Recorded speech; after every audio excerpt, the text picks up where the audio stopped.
Open university for self expression ही जी मुक्त विद्यापीठाची जी कल्पना आहे, ती कल्पना ही मुक्ता मॅडम भोसले यांच्या संकल्पनेतून आपण साकार करत आहोत, अनुभवत आहोत आणि त्याचा मॅक्सिमम आपण जास्तीत जास्त विश्वातील प्रत्येक घटकापर्यंत पोहोचण्याचा या माध्यमातून आपण प्रयत्न करत आहोत. तर ही थीम घेऊन आणि सगळ्यात महत्वाचं म्हणजे ही थीम घेत असताना त्याचं ब्रीदवाक्य म्हणून आपण त्याचं व्यक्त व्हा, लिखत व्हा आणि मुक्त व्हा या पद्धतीने आपण त्याचा प्रवास सुरू केलेला आहे. तर हा प्रवास सुरू होत असताना प्रत्येकाने त्याच्यात आपलं जे जे काही योगदान दिलेलं आहे त्या योगदानाच्या माध्यमातून सर्व सभासद आणि या सेशनच्या निमित्ताने आज नव्यानेच लोक इथे जी काही मंडळी किंवा याच्यात सहभाग घेत आहेत त्यांना सुद्धा याचा अनुभूतीचा एक भाग अनुभवायला मिळणार आहे. नमस्कार मंडळी, आजच्या या कार्यक्रमामध्ये आपण सर्वजण अगदी आनंदित आहात, उत्सुक आहात हे मला दिसतच आहे, समजतच आहे. परंतु हे कशासाठी? तर लाईफ इज ब्युटिफुल, मज्जाच मजा. अर्थात आयुष्य म्हणजे मज्जाच मज्जा ही एक संस्कृती आहे आणि व्यक्त होण्याचे मुक्त विद्यापीठ हे एक ब्रह्मांडातील सर्व सजीव आणि निर्जीव साठींचे संस्कार पीठ आहे. जगातील प्रत्येकाचे आयुष्य आनंदी व्हावे व आयुष्याच्या सर्व आघाड्यांवर यश मिळावे, प्रत्येकाला मनःशांती मिळावी, प्रत्येक व्यक्तीच्या मनातील सर्व विचारांना व्यक्त होण्यासाठी हे मुक्त विद्यापीठ व्यासपीठ म्हणून कार्य करत आहे. प्रत्येकाने आपल्याला मिळालेले एकमेव आयुष्य आनंदाने जगावे, आपल्याला मिळालेले एकमेव आयुष्य आनंदाने जगावे आणि या आनंदाचा मार्ग त्याला स्वतःच सापडावा. त्यासाठी प्रत्येकाला स्वतःच्या हात डोकवायला लावणारे विचार या विद्यापीठात आत्मसात करून घेतले जातात व त्यांचे आयुष्य पुनर्निर्मित केले जाते. स्वतःतून नात्यात, नात्यातून कुटुंबात, कुटुंबातून संस्थेकडे आणि संस्थेकडून समाजाकडे आणि अर्थात समाजाकडून जगाकडे बघण्याचा सकारात्मक, कृतिशील आणि माणुसकीचा विचार म्हणजे ते संस्कार पीठ आहे. पंचशील, पंचेंद्रिय, पंचसूत्री या सर्वांचा वापर करून पंचमहाभूतांच्या ऋणातून प्रत्यक्ष कृती करून मुक्त होणे हा या विद्यापीठाचा मुख्य उद्देश आहे. वेगवेगळ्या क्षेत्रातील तज्ञ मंडळी एक वचनबद्ध मुख्य संघ म्हणजेच त्याला कोर टीम म्हणतात. ही कोर टीम विद्यापीठासाठी सातत्याने काम करत असते. या विद्यापीठामार्फत लाईफ इज ब्युटिफुल मज्जाच मज्जा सत्राची मालिका समाजासाठी राबवली गेली होती. आरोग्यम धनसंपदा ही शारीरिक स्वास्थ्यावर, मानसिक स्वास्थ्यावर आणि कौटुंबिक स्वास्थ्यावर तसेच सामाजिक स्वास्थ्य आणि आर्थिक स्वास्थ्य यावर राबवली गेली होती. आणि सर्वात महत्वाचे म्हणजे पंचमहाभूतांचे स्वास्थ्य यावर आधारित सत्रांची मालिका तसेच मी जबाबदार, आयुष्यातील घोषणा यावरही सत्रे घेतली गेली. या सर्व मालिका फेसबुक आणि युट्यूबवर उपलब्ध आहेत. जी मंडळी सत्रांमध्ये प्रत्यक्ष सहभागी झाली नसतील, होऊ शकले नसतील, तर आनंदी जीवन जगण्याचा मंत्र फेसबुक व युट्यूबवर वेगवेगळी सत्रे पाहून घेऊ शकतात. तसेच आगामी होणाऱ्या आभासी व वर्ग प्रशिक्षण सत्रामध्ये भाग घेऊ शकतात. या सर्व सत्रांमधून जे अमृत आपणा सर्वांना मिळाले आहे तेच इतरांनाही वाटायचे आहे. यासाठी हा आपण आपल्यासाठीच प्रपंच आरंभलेला आहे. पंचमहाभूताप्रती कृतज्ञता मानून जीवनाचा महोत्सव साजरा करण्याची विवेकवादी व विज्ञानवादी परंपरा आपण तयार करूयात. जशी दृष्टी तशी सृष्टी याचा भाव सतत लक्षात घेऊन मनाच्या सामर्थ्याने व्यक्त होऊ, रिक्त होऊ आणि मुक्त होऊया. तर ही जी उक्ती मी म्हटली, व्यक्त होणे, रिक्त होणे आणि मुक्त होणे, ही उक्ती अंगीकारून कोर टीम सतत याचा ध्यास घेते. त्याप्रमाणे आपल्या प्रत्येक शरीरावर, आपल्या प्रत्येक मनावर, प्रत्येक आत्म्यावर काम करते आहे. ते करत असताना ती वृद्धिंगता जी येते आहे ती आपल्या कौटुंबिक स्वास्थ्यामध्ये, आपल्या सामाजिक स्वास्थ्यामध्ये, आपल्या वैश्विक स्वास्थ्यामध्ये आणण्याचा आवर्जून प्रयत्न कोर टीमचे मेंबर करत आहेत. तर ही कोर टीम जी पडद्यामागे काम करते, या कोर टीमचं प्रत्येक सदस्याचं योगदान, प्रत्येकाचा खारीचा वाटा या सर्व सेशनमध्ये कारणीभूत आहे. अर्थात टेक्नॉलॉजिकल ऍडव्हान्समेंटमुळे आपण आज जरी करोनाच्या पार्श्वभूमीवर एकत्र भेटू शकलो नाही तरी सुद्धा आपण आज आभासी माध्यमातनं, झूमच्या माध्यमातनं आपण एकत्र येऊ शकलो आहोत. आणि या एकत्र येण्यामध्येच आपल्याला कोर टीमचं महात्म्य मी थोडक्यात जे सांगितलेलं आहे त्याची अनुभूती प्रत्यक्ष किंवा अप्रत्यक्ष आपल्याला आता या 2 तासाच्या सत्संगामध्ये येईल असं मला वाटतं. आणि अर्थात या कोर टीमचं जे पडद्यामागचं जे काम आहे ते पूर्ण झाल्यानंतरच हे असे सेशन्सची निर्मिती होत असते. जे मी प्रास्ताविकामध्ये आधीच सांगितलंय की आरोग्य धनसंपदा, त्याच्यानंतर डिक्लेरेशन, मी जबाबदार, यावर वेगवेगळी जी सेशन झाली ती अतिशय प्रखरतेने प्रत्येकाच्या मनात बिंबवली गेलेली आणि त्याच्यातनं आपल्याला बऱ्याच जणांच्या अनुभूती इथे अनुभवायला मिळालेल्या आहेत, त्या या युनिव्हर्सिटीपर्यंत पोहोचलेल्या आहेत. तशाच आता आजच्या या कार्यक्रमामध्ये आर्थिक स्वास्थ्य या सर्वांच्या जिव्हाळ्याच्या, आपुलकीच्या आणि कन्सर्न असलेल्या विषयावरती आपण आज इथे एक सेशन चालू करत आहोत. आणि हा जो सेशन आहे किंवा ही जी मालिका ही 4 सेशनची आहे, त्याच्यातली आज ही पहिली मालिका. आणि या पहिल्या मालिकेचं पुष्प गुंफणार आहेत कोर टीम मधले या क्षेत्रातले जाणते डॉक्टर राजेंद्र कुराडे आणि संजीव इंगळे साहेब. तर मी संजीव इंगळे साहेब यांना आधी विनंती करतो की त्यांनी आपली इथे परिचय करून द्यावा, म्हणजे सर्वांना इथून त्याची माहिती मिळेल. धन्यवाद. कसे आहात? मजेत ना? मजाच मजा. तर आजच्या सत्रामध्ये मी आणि कुराडे तुम्हाला आर्थिक स्वास्थ्याबद्दल आणि त्याच्यावर हे आर्थिक स्वास्थ्य कसं सुदृढपणे आपण जोपासू, जसं आपल्याला शारीरिक आरोग्याबद्दल, मानसिक आरोग्याबद्दल आपण कौटुंबिक धनसंपदा, आरोग्य धनसंपदामध्ये आपण विविध लेक्चर्सच्या माध्यमातून त्याच्यावर चर्चा केली, मनमुक्तपणे आपलं त्याच्यामध्ये एक नवीन क्रिएशन केलं. तसंच आपण आता आर्थिक स्वास्थ्यामध्ये करणार आहोत. तर माझा परिचय थोडक्यात, मी संजय इंगळे, नामदेव भोसले सोबत मंत्रालयामध्ये सहसचिव पदावर कार्यरत आहे, मंत्रालयात महसूल विभागामध्ये. तर गेली 25 वर्ष मंत्रालय सेवा करत असताना वेगवेगळ्या ट्रेनिंगच्या माध्यमातून वेगवेगळ्या विभागात कार्यरत असताना आलेले स्वतः घडत गेलो आणि त्याच्यानंतर आर्थिक स्वास्थ्यामध्ये जी काही थोडीफार स्वतःबद्दलचे जे अनुभव आलेले आहेत तेच मी कथन करणार आहे. कुठलंही, मला वाटतं प्रत्येक जण आपापल्या परीनं आर्थिक बाबीमध्ये काही ना काहीतरी त्याची पारंगतता येतेच.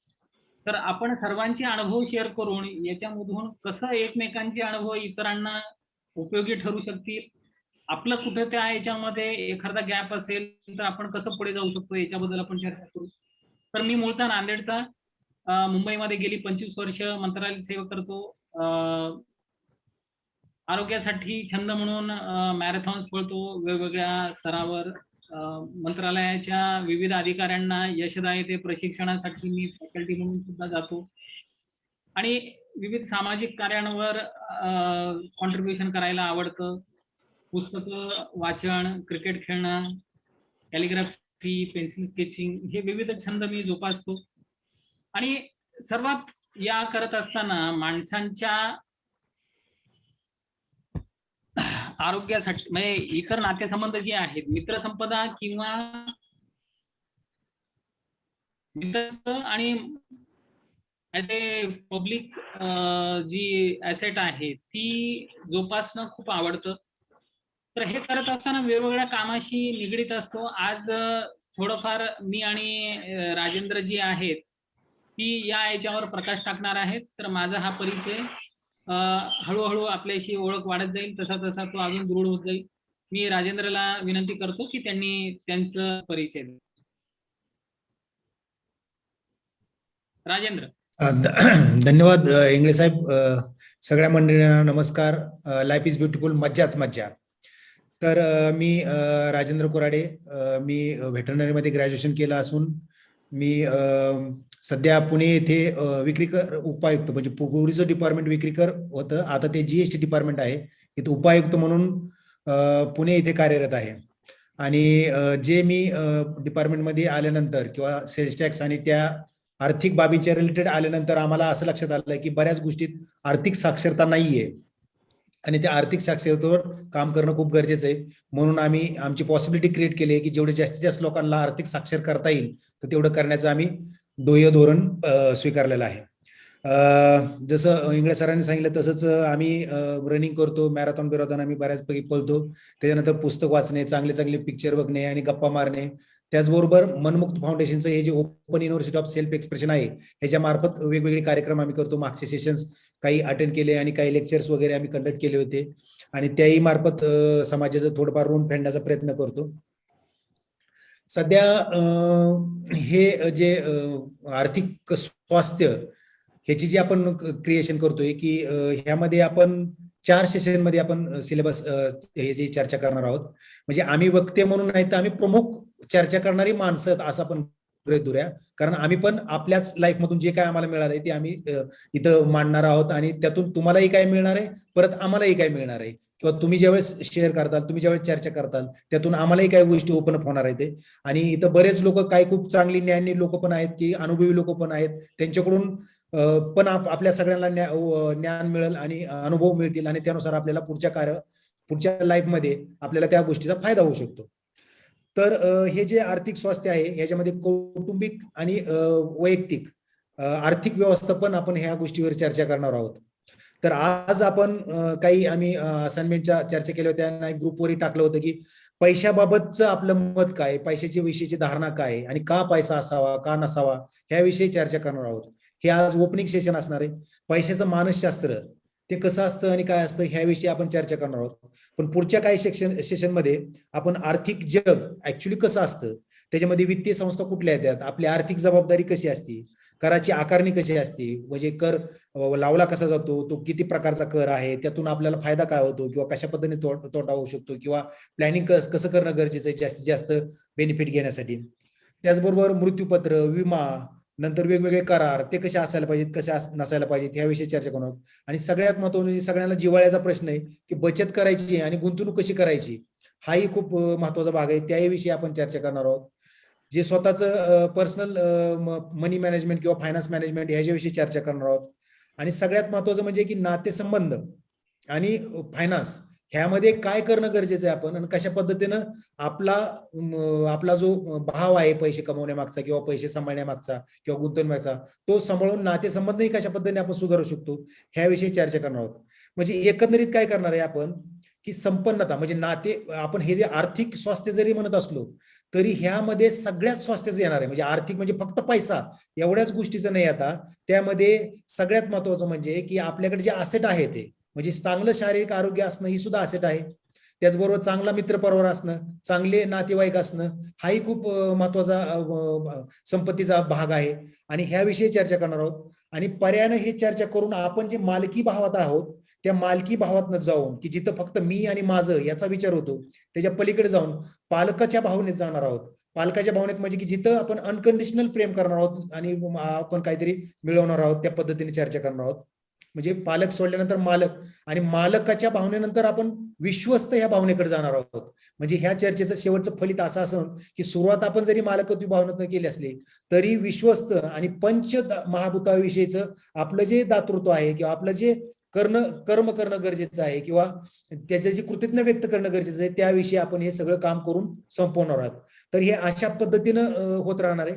ह्यामध्ये जरी आम्ही प्रमुख वक्ते किंवा प्रमुख चर्चा करणारी माणसं असलं तरी तुम्हाला स्वतःला कधीही बोलता येऊ शकते, मत मांडता येऊ शकते, चर्चा करता येऊ शकते, तुम्हाला आलेले अनुभव शेअर करता येऊ शकतात आणि असंच कंटिन्यू चालणार आहे.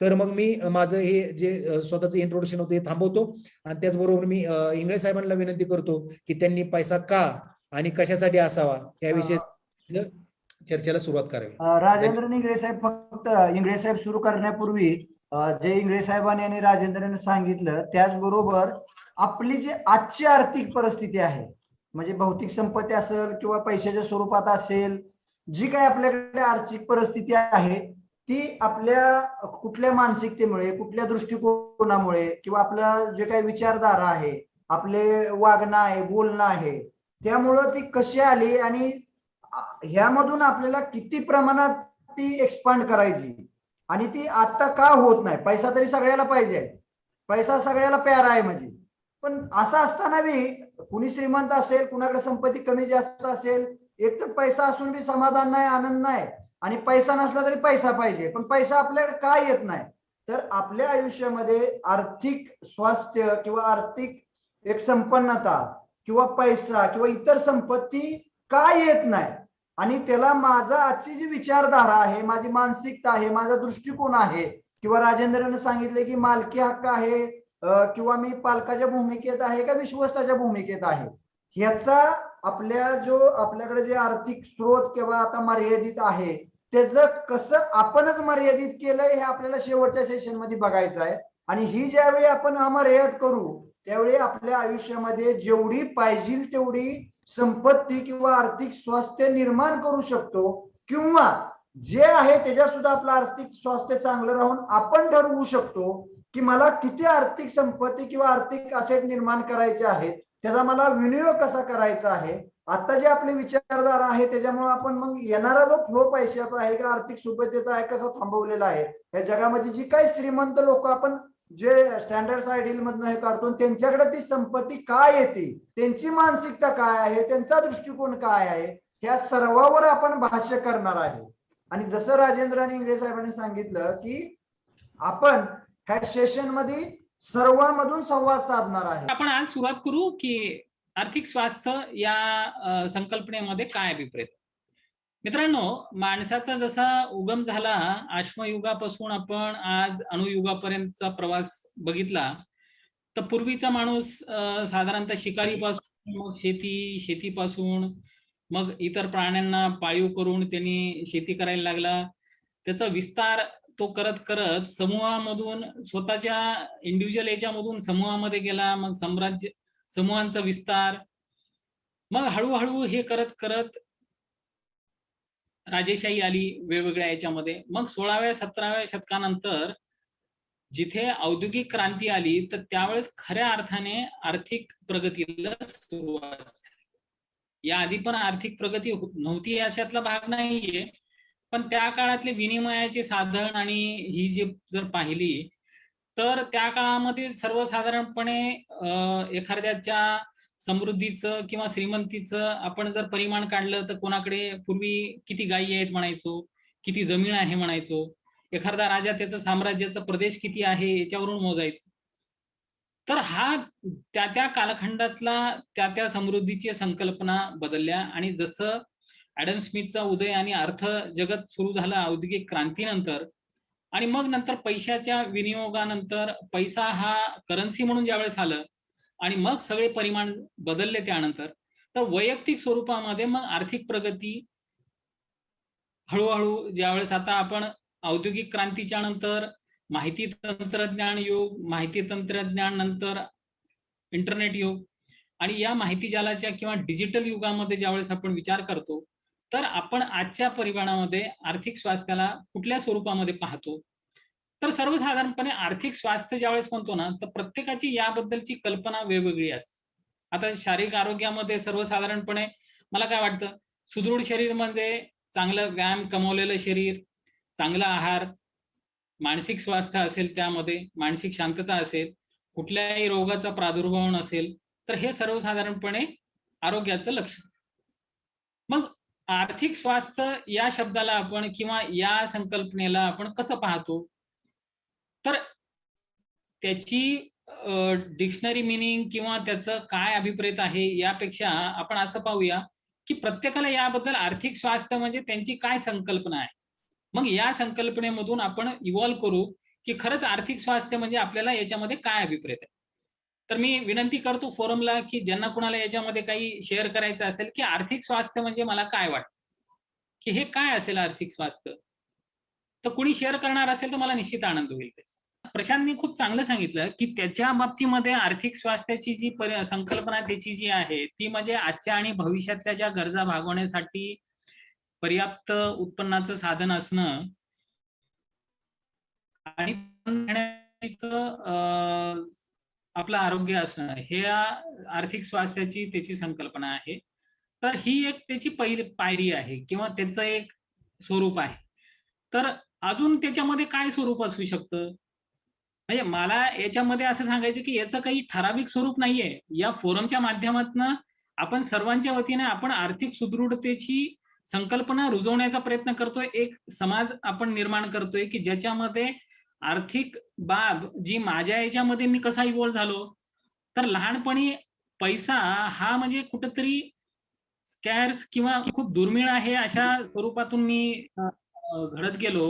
आणि मुबलकता आल्याच्या नंतर ती हाताळावी कशी या संभ्रमापर्यंत माझाचा प्रवास होता. तर त्याच्यावर मात करत त्याच्यामध्ये इव्हॉल्व्ह होत गेले. हा जो प्रवास आहे न्यूनतेपासून ते मुबलकतेपर्यंतचा, त्यामध्ये स्वतःचा तोल न ढाळता,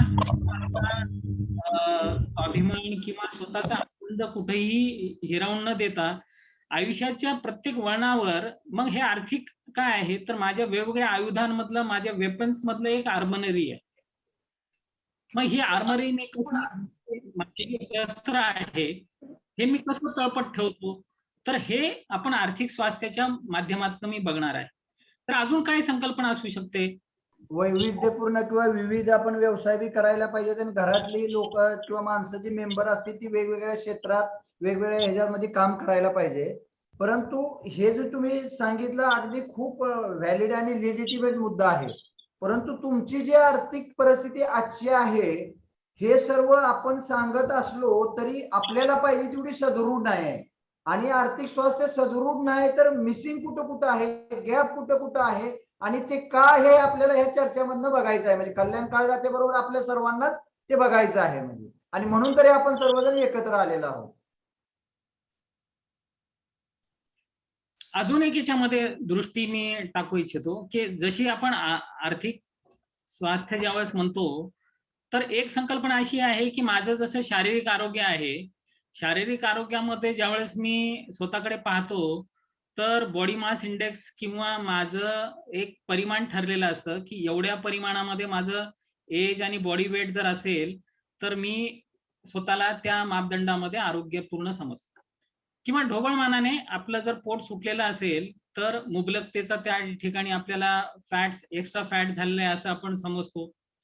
किंवा जर आपलं वजन एखाद्या ठराविक परिमाणापेक्षा त्या हाईट आणि बॉडीच्या वजनाच्या पेक्षा कमी जर असेल बॉडी वेट तर आपण कुपोषित किंवा त्याला आरोग्यपूर्ण नाही असं म्हणतो.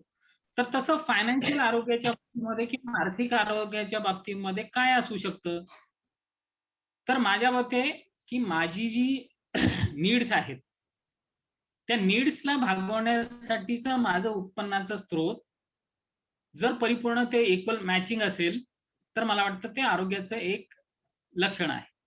तर अजून त्यामध्ये काय असू शकतं आणि ओबेसिटी काय आहे किंवा याच्यामधलं जर ओव्हर मी वेट झालोय हे कशावरून ओळखणार? तर माझं उत्पन्नाचा स्रोत जास्त आहे आजच्या खर्चापेक्षा किंवा भविष्यातल्या नीड्स पेक्षा, पण त्याचा विनियोग कसा करायचा हे मला माहिती. मग पैशाचं किंवा आर्थिक स्वास्थ्याचं काय होतं की जास्त मुबलकपणे आल्याच्या नंतर त्याचा काय करायचं हे सुद्धा टेन्शनचं काम आहे.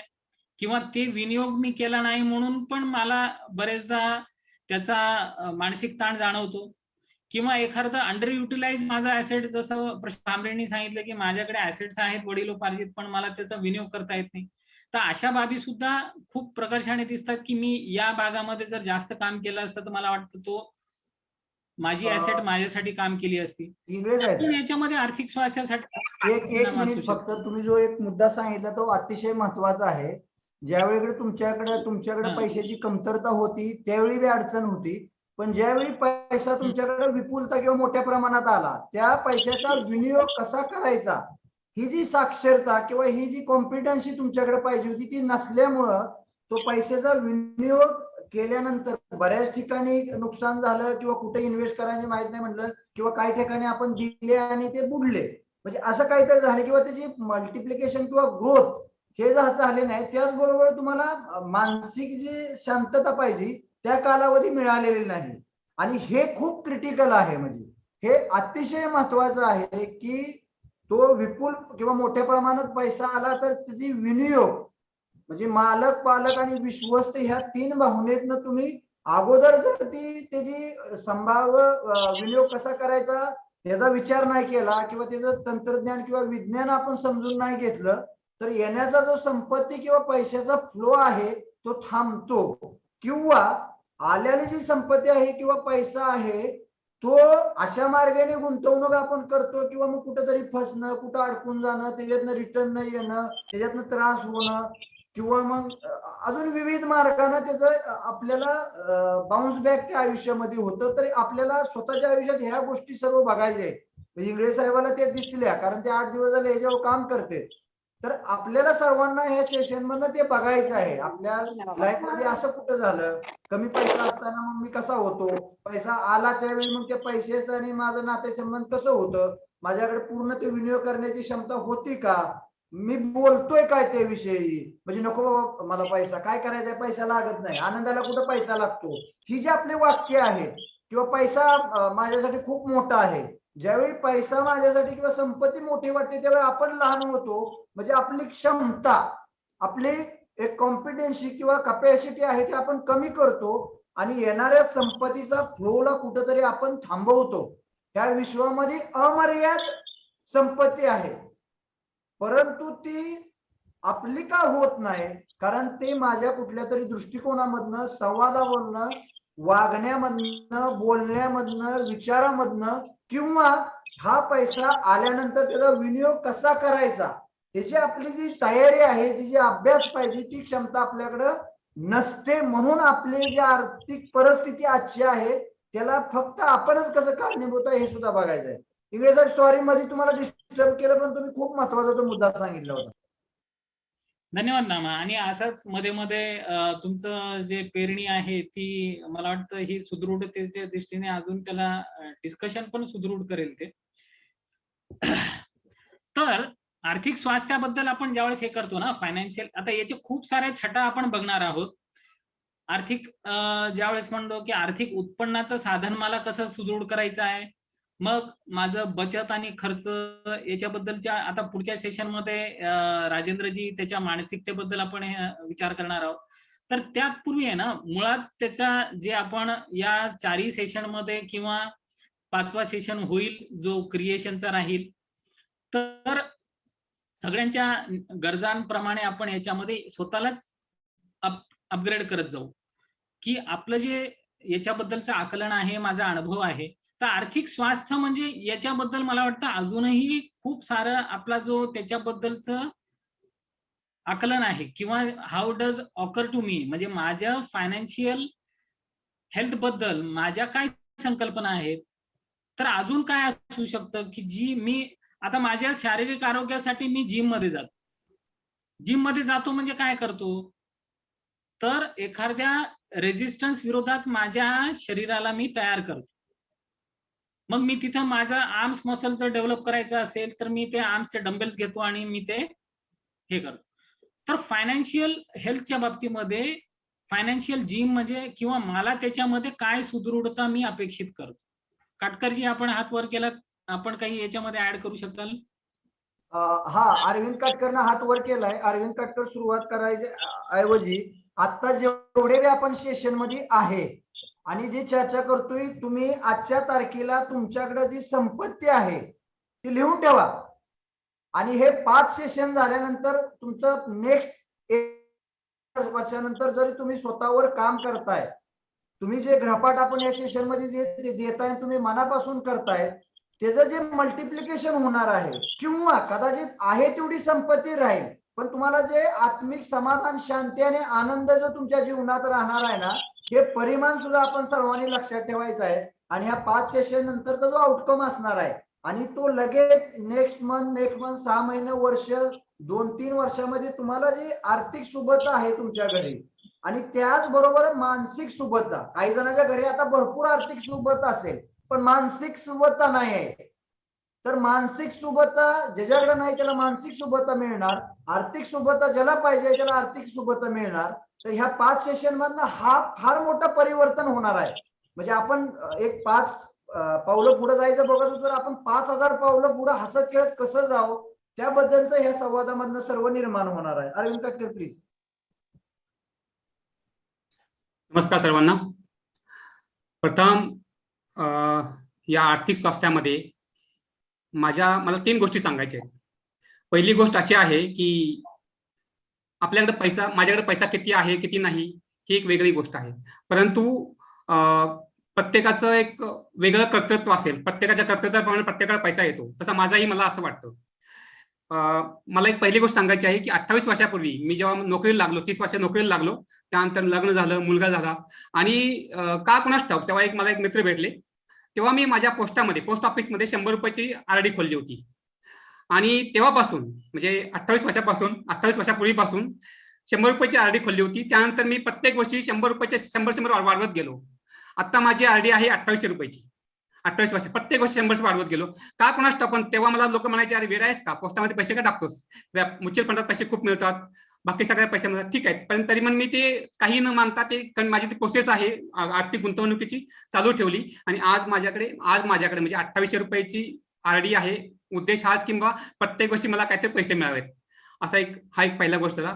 दुसरी गोष्ट, घर घेताना मी बऱ्याच वेळा विचार करायचो की आपण घर घेताना हे चांगलं आहे, ते चांगलं आहे, नवीन कन्स्ट्रक्शन होत आहे, खूप छान आहे. पण मी आजपर्यंत घर घेताना हा पहिला विचार केला की कुठं रेडी पोझिशन आहे आणि मला थोडे जास्त पैसे लागतील, परंतु मी घर घेतल्यानंतर मला छान झोप लागेल, असं एक माझं मत होतं. कारण माझ्या बऱ्याच मित्रांनी घरं घेतली आणि ते घर म्हणजे पूर्णत्वास गेलंच नाहीये, मध्येच त्यांचं काहीतरी झालं आणि मग ते खूप पैसे बुडलाले, मग झोप लागत नाही, शांती मिळत नाही, हा प्रकार घडला. तर हा एक दुसरा विषय होता.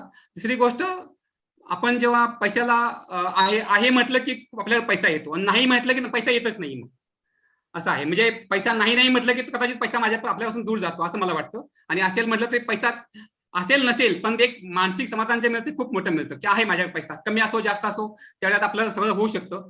हे एक माझी भावना आहे. थँक्यू व्हेरी मच मला तुम्ही संधी दिल्याबद्दल.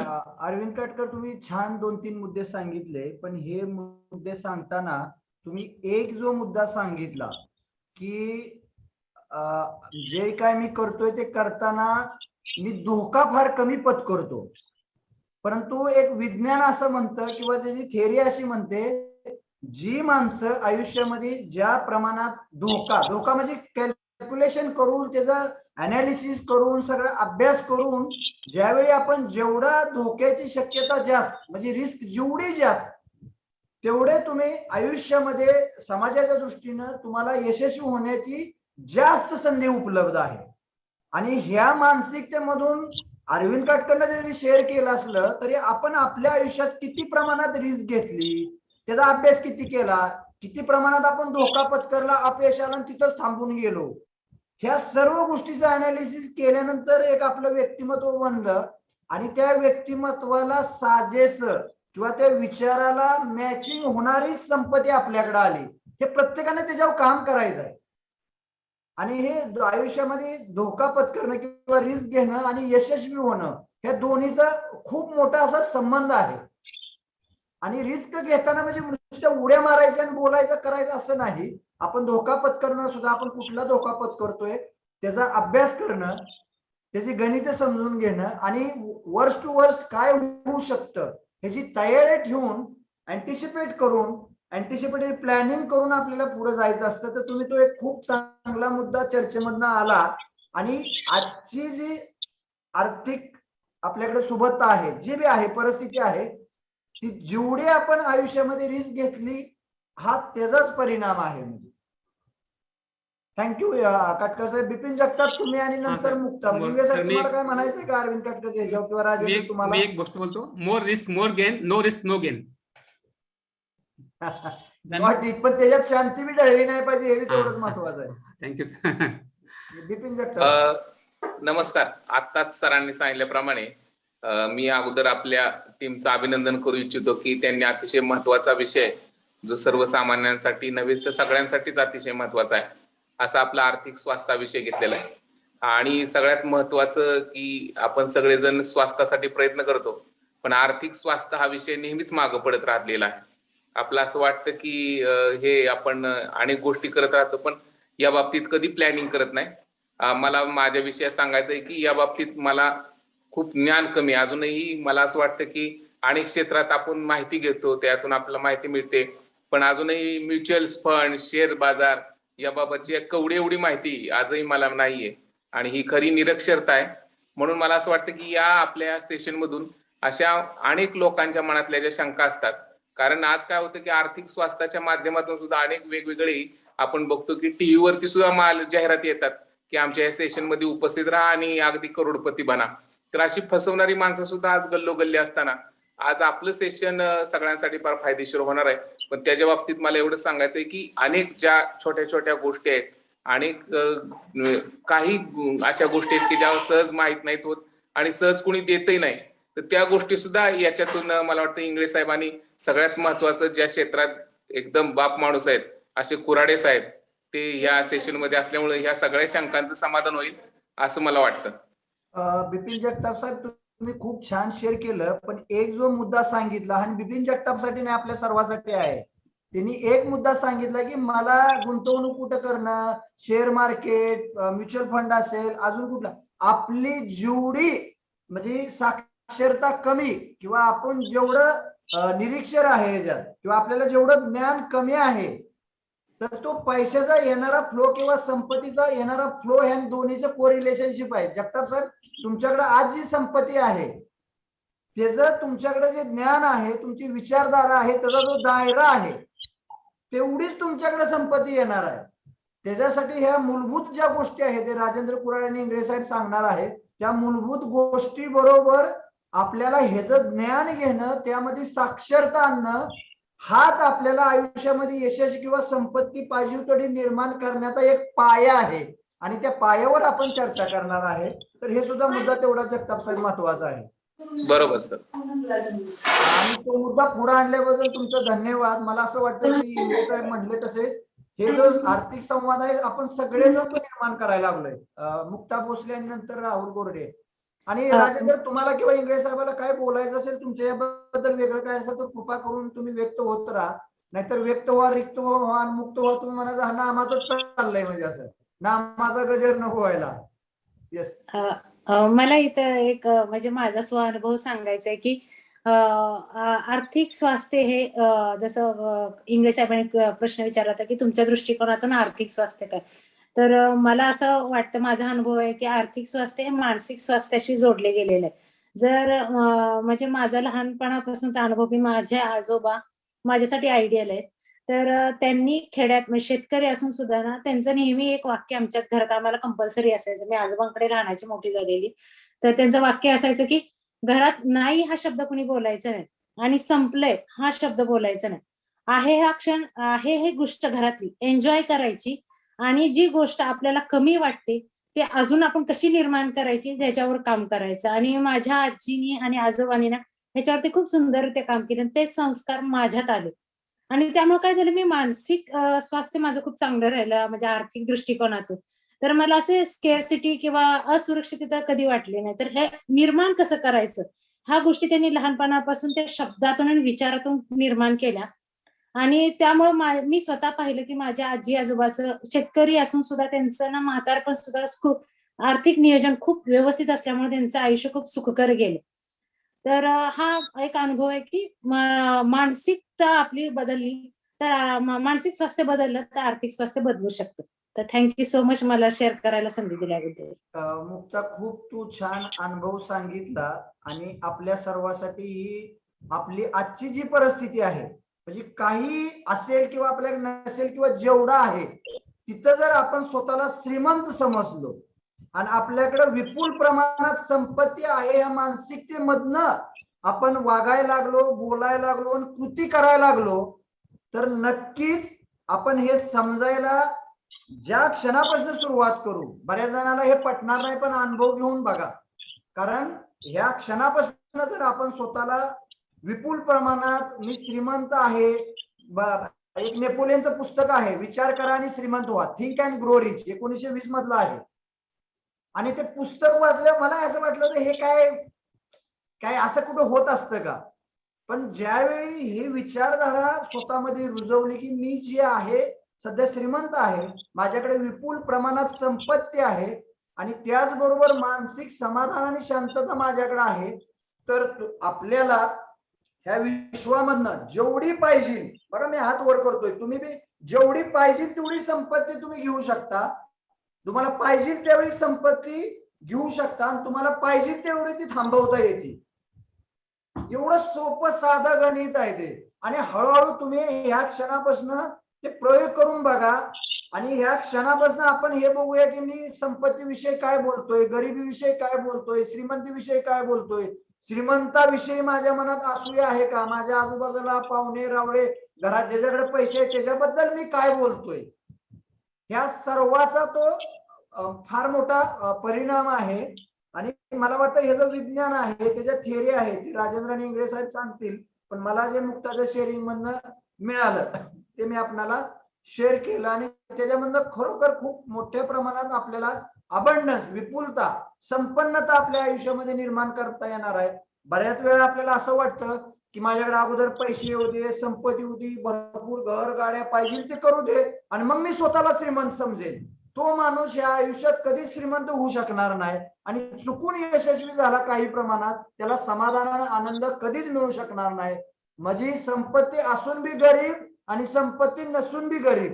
त्याच्यामुळे आपली विचारधारा काय आहे, मी काय बोलतोय, मी कसा वागतोय, मी तुलना करताना काय करतोय, श्रीमंत लोकांबद्दल माझी असूया आहे का, मी त्यांच्याबद्दल काय विचार करतोय मनातल्या मनात, आणि किंवा मुलांना सांगताना मी काय सांगतोय. मुलांना आपण म्हणतोय की नाही नाही हे जमणार नाही, आपली आता परिस्थिती नाही. ठीक आहे, सध्या माझी परिस्थिती नाही, सध्या माझ्याकडे जे आहे ते आहे.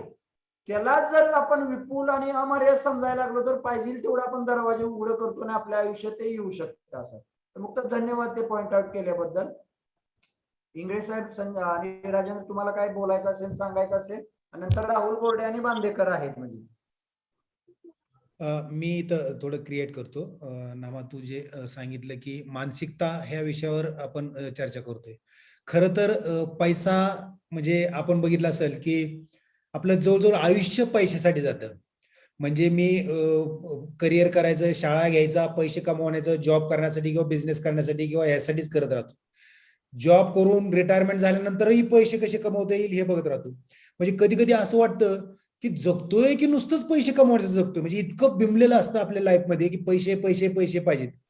खरं तर पैसे ही खूप महत्वाची गोष्ट नाही. तर कधी कधी असं वाटतं ना की हे पैसे कमवताना आपण जगायचंच राहून जाते का काय, आणि हे खूप महत्वाची गोष्ट राहते. तर मला इथं हे सांगायचंय की आपण जे पैशाचे निर्णय घेतो किंवा पैशाविषयीची आपली जी धारणा आहे ही खूप महत्वाची गोष्ट राहते याच्यात.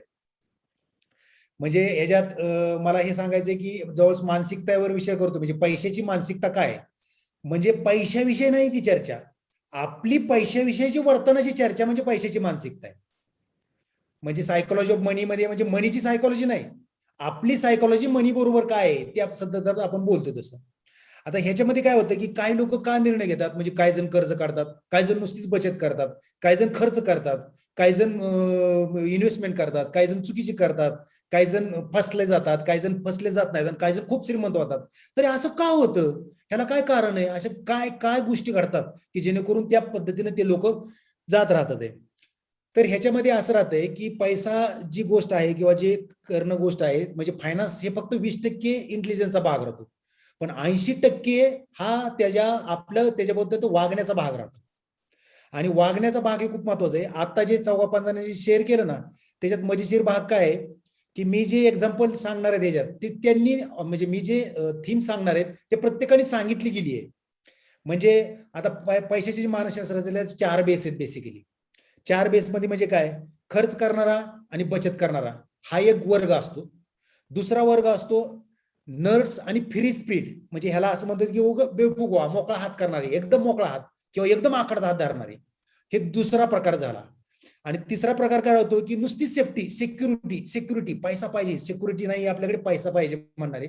आणि काही जण पैसा किती खर्च झाला तरी पाहिजे, म्हणजे स्टेटसला धक्का लागणार पाहिजे, आपल्या समाजातलं आपलं स्थान डळलं नाही पाहिजे, अशी म्हणणारे तिसरी ग्रुप राहतात. आणि चौथा जो भाव असतो किंवा चौथा जो कॉन्टेस्ट तयार झालेला असतो तो आपल्या फॅमिलीमधून किंवा आपल्या पर्सनल लाईफमधून चाइल्डहुड मध्ये जी चर्चा झाली ती.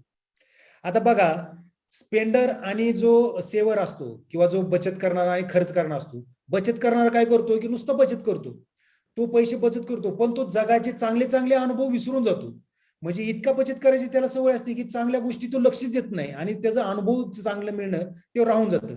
आणि खर्च करणं काय होतो की बिंदास खर्च करतो, पण त्याचा प्रॉब्लेम काय होतो की खर्चच करत गेला तर कधी कधी त्याचंही कंफर्ट मोडू शकतो, तेही त्याचं भान राहत नाही. तर ही सायकोलॉजी आहे, म्हणजे काही व्यक्तींची ती पैशाबरोबर वागण्याची सायकोलॉजी आहे. तिसरा म्हणजे काय, आपण जो दुसरा प्रकार बघितला होता की मोकळा हात असणारे आणि हात आखडता घेणारे. हात आखडता घेणारे म्हणजे काय, त्याला आपण नट्स म्हणतो, ते खूप प्लॅन करतात, अगोदर बजेट करणार, डिफाईन करणार, किती खर्च करणार, किती कमवणार, हे सगळं करणार, बजेट करणार, बॅलन्स शीट तयार करणार आणि त्या पद्धतीने जगणार. आणि काही जण बिंदास खर्च करणार, असल्या गोष्टी बजेट काय बघणार नाही, आलं पैसे खर्च कर, आलं पैसे खर्च कर, मग पुढे बघत राहू. आता खरं तर काही लोक दोन्ही प्रकारचे असतात, म्हणजे काही ठिकाणी बजेट करतात आणि काही ठिकाणी बिंदास खर्च करतात. तर ही त्यांची सायकोलॉजी असती, प्रत्येक माणसाची सायकोलॉजी असते. आणि तिसरा प्रकार जो आहे ना, तो आपल्याला काटकर साहेबांनी सांगितला, सिक्युरिटी. मी लावले पोस्टात का पैसे, सिक्युअर पैसे आहेत, भले ते 100 रुपये आहेत, पण ते सिक्युअर पैसे ते कुठं जाणार नाहीत. आणि हे आपल्या आयुष्यात असतं की आपल्याला कुठली तरी भीती असते, म्हणजे मग मी फ्लॅट का घ्यायचं नाही, अडचणीत येतं, फसवलं जातं, त्यापेक्षा मला रेडी पर्चेस मध्ये फ्लॅट घ्यायचं, सिक्युरिटी. आणि भले उशीर जरी झालं पण मी सिक्युरिटी.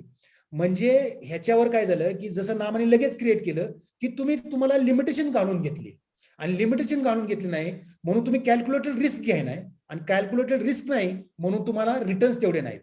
म्हणजे जितकी सिक्युरिटी जास्त तितकं रिटर्न कमी, जितकं तुम्ही रिस्क येणार तितकी तुमची जास्त ग्रोथ होणार.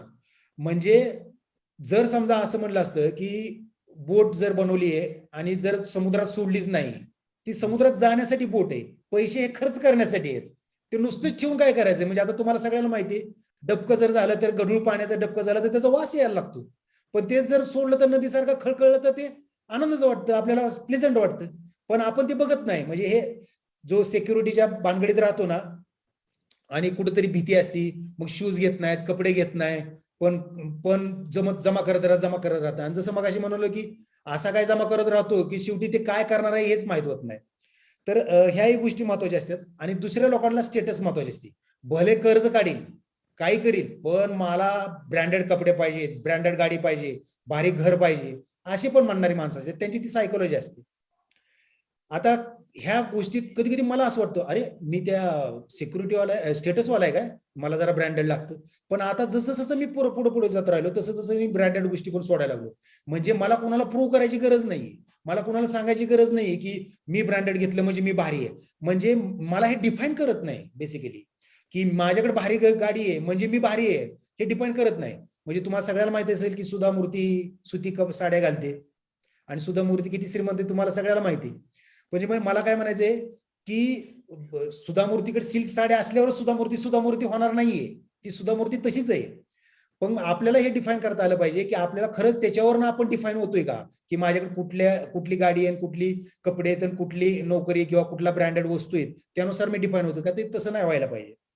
आणि सगळ्यात महत्वाचं मुक्ताने सांगितलेलं, चाइल्डहुड मध्ये किंवा बालपणात किंवा फॅमिलीचे कन्व्हर्शन तिने सांगितले. आणि एक्झॅक्टली चाइल्डहुड मध्ये जे सांगितलं जातं पैशाविषयीची चर्चा होती, कमी आहे, जपून वापर, गडबड करू नका, खर्च करू नका, परत आणा किंवा उधळून टाका, किंवा बिंदास काळजी करू नको, आपल्याला काय अडचण नाही. म्हणजे आता उदाहरणार्थ पुण्याच्या आपण आसपास बघतो, तुम्ही बघत असेल ते मोठमोठ्या गळ्यात चैना घालणारे लोक आहेत, ते त्यांचं कन्व्हर्शन काय होत असणार आहे, काय कमी नाही आपल्याकडे, आपण 1 एकर काढू पण तुला लगेच गळ्यात चेन घालू, काय कमी नाही आपल्याला, तुला लगेच पोर्शे घेऊ, तुला लगेच आपण रेस्टॉरंट टाकून देऊ, तुला लगेच हे करून घेऊ ते करून घेऊ.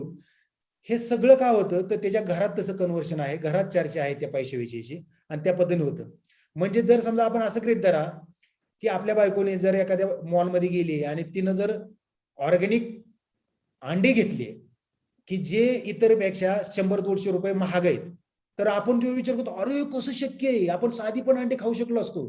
तर हे आपला प्रॉब्लेम होतो की आपल्या चाइल्डहुड मध्ये आपल्याला काहीतरी सांगितलेलं असतं, त्यानुसार आपण आपलं एक गाईडलाईन केलेली असते पैशाविषयीची, आणि त्यानुसार आपण चर्चा केलेली असते. तर मुद्दा काय आहे की तुम्ही एक लक्षात घ्या, पैसा हे एक साधन आहे, म्हणजे त्याविषयी आपण बोललो, ही एक की आहे. पण खरा भाग जो आहे तो हा आहे की आपला स्वभाव महत्वाचा राहतो.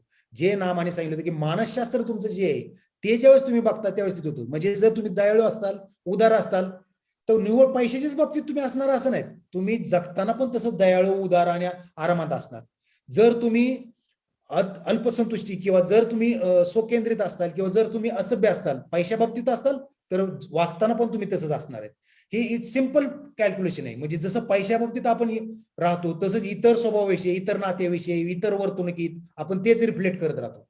तर त्याच्यामुळे मुद्दा हा होता की आपण आपल्याला हे सगळ्या गोष्टी बघणं गरजेचं आहे की आपण ह्या 4 कॅटेगरीतल्या कुठल्या कॅटेगरीत बसतोय, आणि त्याच्यावर स्वतः काम करणं गरजेचं आहे, आणि त्या पद्धतीने आपल्याला ओपनिंग करणं गरजेचं आहे. तर हे जे रेफरन्सेस घेतलेले आहेत आपण, जसं नामाने थिंक आणि ग्रो रिच हे सांगितलं पुस्तक, तसंच हे जे आहे ते know yourself money assessment हा एक आहे, आणि मनी सायकोलॉजी म्हणून पुस्तक आहे, त्याचे हे रेफरन्सेस आहेत.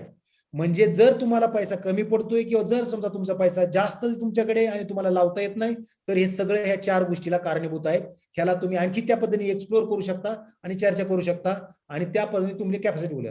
मला इंगळे साहेबांच्या शेअरिंग मधून मला सांगायचंय, इंगळे साहेब सहज बोलले की शरीराच्या स्वास्थ्यासाठी मी जिम मध्ये जातो. साला मी विचार केला की आपण पैशाच्या स्वास्थ्यासाठी कुठे जातो आणि आपण कोणालाच बॉदर करत नाही. म्हणजे जरी मी जीएसटी मध्ये असेल, जरी सुद्धा मी काय बोलत असेल आणि मी सांगत असेल की मला लय माहिती वगैरे वगैरे, तरी सुद्धा ते नोईंग मध्ये, पण मला ह्याला गुरु नाहीये माझ्यासाठी आणि मला हे बघणं गरजेचं आहे. म्हणजे आता मी इंगळे साहेबांच्या शेअरिंग मधून हे घेतलं की आपल्याला पण एक आपल्याला फिटनेस पर्सन पाहिजे आणि त्यासाठी बघायला पाहिजे किंवा आपण जे करतोय त्याला घासून पुसून घेण्यासाठी बघायला पाहिजे की कोण आपल्याला मार्गदर्शन करेल. थँक्यू. ह्या 4 गोष्टी तुम्ही मी सांगितल्या त्या पद्धतीने तुम्हाला जे काही शेअरिंग करता येते, ओपनिंग करता येते ते तुम्ही करा. राजेंद्र खूप छान त्या 4 कन्सेप्ट सांगितले आणि मला जे ह्याच्यातनं जो बोध झाला तो असा आहे की पैसा माझ्यासाठी आहे की मी पैशासाठी आहे, किंवा संपत्ती माझ्यासाठी आहे की मी संपत्तीसाठी आहे. हा प्रत्येकाने विचार करण्याची किंवा आत्मपरीक्षण करण्याची गरज आहे. आणि जर संपत्ती माझ्यासाठी असेल किंवा पैसा जर माझ्यासाठी असेल, तर मला पाहिजे तेवढा मी निर्माण करायला मीच कुठं मर्यादा निर्माण केली किंवा मीच कुठं अडचण आणली, हे आपल्याला विचार करायचा आहे या आठवड्यामध्ये. मीनवाईल जर इंगळे साहेबाला काही शेअर करायचं नसेल, यातनं बोलायचं नसेल, तर गोरडे आणि बांदेकरला शेअर करायचं आहे. कदाचित गोरडे आणि बांदेकरचं शेअरिंग झाल्यानंतर इंगळे साहेब तुम्ही काहीतरी संवाद अजून बिल्डअप करा याच्यावर. आणि मीनवाईल अजून कुणाला शेअर करायचं तर हँड रेज करा. येस गोरडेजी. लहानपणापासूनच खूप हालाकीची परिस्थिती असल्यामुळे माझं असं जे बंबार्डिंग झालं होतं की पैसा जपून वापरायचा. तर मी 2014ला जेव्हा जॉईन केलं पुण्याला, तेव्हापासून 2017 पर्यंत, म्हणजे जेव्हा मी कुऱ्हाडे सरांच्या संपर्कात येईपर्यंत मला असं वाटायचं की मी बचत करेल आणि नंतर घर घेईल. तर मी अगोदर 1 BHK रेंटवर राहत होतो आणि तेव्हापर्यंत माझी अशीच मानसिकता होती की मी पैसा साठवेल आणि नंतर घर घेईल. आणि प्रत्येक गोष्ट खर्च करताना मी हा विचार करायचो, अरे हे खर्च झाले. आणि माझं जे कन्व्हर्सेशन होतं की खर्च झाले, त्याने अजून खर्च व्हायचा. पण नंतर माझं कन्व्हर्सेशन एकदम वेगळं झालं. म्हणजे जेव्हापासून मी ग्रुपमध्ये आलोय तेव्हापासून कन्व्हर्सेशन एकदम शिफ्ट झालं. तर मी खर्च शब्द वापरण्याऐवजी, एक्सपेंडिचर वापरण्याऐवजी मी इन्व्हेस्टमेंट म्हणायला लागलो. कुठल्याही, म्हणजे मी जर काही पैशांनी काही विकत घेतलं तर मी त्याला इन्व्हेस्टमेंट म्हणायला लागलो. तर तेव्हापासून म्हणजे फक्त माइंड शिफ्टिंग झालं आणि त्याचा एवढा छान इम्पॅक्ट झाला की मी 2017 मध्येच माझं 2 BHKचं घर घेतलं आणि खूप चांगल्या प्रकारे घेतलं आणि त्यानंतरही असेच प्रगती करत राहिलो. नंतर पण वाटलं की नाही रे, आपल्याला हे थोडंसं म्हणजे सर कायम जे सांगतात की जेवढं मागाल तेवढं येतं. म्हणजे मागायलाही मी खूप कंजूसी करायचो. नाही, बस आपलं लिमिट एवढंच, याच्यापेक्षा आपलं कॅपॅसिटी नाही. पण नंतर असं माइंडसेट झालं की नाही यार, आपण खूप काही करू शकतोय. नंतर मी माइंडसेट चेंज केला आणि असं वाटायचं लोन नको काढायला, रिस्क नको घ्यायला, जे आपली कॅपॅसिटी आहे तेवढंच घ्यावं. पण नंतर माइंडसेट चेंज झाल्यानंतर एवढं चांगला इम्पॅक्ट झाला, कन्व्हर्सेशन चेंज झालं आणि मला जसं हवं तसंच घर आणि खूप छान प्रकारे, म्हणजे जसं मी स्वप्नात बघितलं होतं असं घर मी घेतलंय. म्हणजे माझा पैसा येण्याचा काय ओघ वाढला असं काय नाही, पैसा तसाच, पण जी मानसिकता होती त्या मानसिकतेने सर्व काही चेंज केलं आणि खूप चांगल्या प्रकारे मी आता सेटल झालोय. त्यामुळं जे काही सहभागी झाले त्यांनाही मला सांगायचं आहे की जसं मला काही मिळालंय याच्यापेक्षा तुम्हालाही खूप सारं मिळेल आणि मीही ही लर्निंग प्रोसेस आहे, मला पण अजून खूप काही मिळेल. धन्यवाद.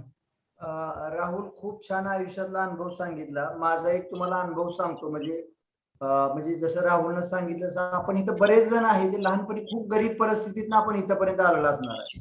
म्हणजे वर्षभर एकाच ड्रेसवर राहणं, दुसरे कपडे बदलायला नसणं, पायाला घालायला चप्पल नसणं, शाळा शिकायला पैसे नसणं, तरी पण आपलं आनंदी जीवन चाललं होतं आणि आपल्याला त्यावेळी काही वाटत नव्हतं. पण ह्याचा अनुभव ज्यावेळी मी मंत्रालयातला सर्व्हिसला जॉईन झालो, तर मी काय करायचो, खांदा कॉलनीत राहताना स्टेशन पर्यंत मी असं चालत जायचो आणि दुसऱ्याला सांगायचो नाही माझा व्यायाम हो म्हणून चालत जाते. पण माझ्या डोक्यात असं की नाही, 5 रुपये रिक्षाला जातात ना, ते वाचवायला पाहिजे. पण मी ते कधी सांगायचं नाही. 1 रुपयाचं किंवा 2 रुपयाचं शेंगदाणं खायचो, आपले 3 रुपये वाचले. किंवा सीएसटी पासून मंत्रालयापर्यंत चालत जायचो खूप स्पीडनं, तिथं बी जस्टिफिकेशन तेच, म्हणजे 20 रुपये मी दररोज वाचवायचो. आणि वाचवण्यामागे भावना ही होती की मी खूप गरीब परिस्थितीने आलोय, पैसे खर्च नाही करायला पाहिजे, जपून वापरायला पाहिजे, भविष्यात आपल्याला पैसा येईल का नाही, खर्च भागेल का नाही, ही जी भावना होती ना, त्याच्यामुळं म्हणजे किती असलं तरी मी कधीच मनानं श्रीमंत होऊ शकलो नसतो. आता माझ्याकडे किती आहे नाही मला काय मॅटर नाही करत. म्हणजे मी नेहमी समजतो या जगातला सगळ्यात श्रीमंत माणूस मी आहे.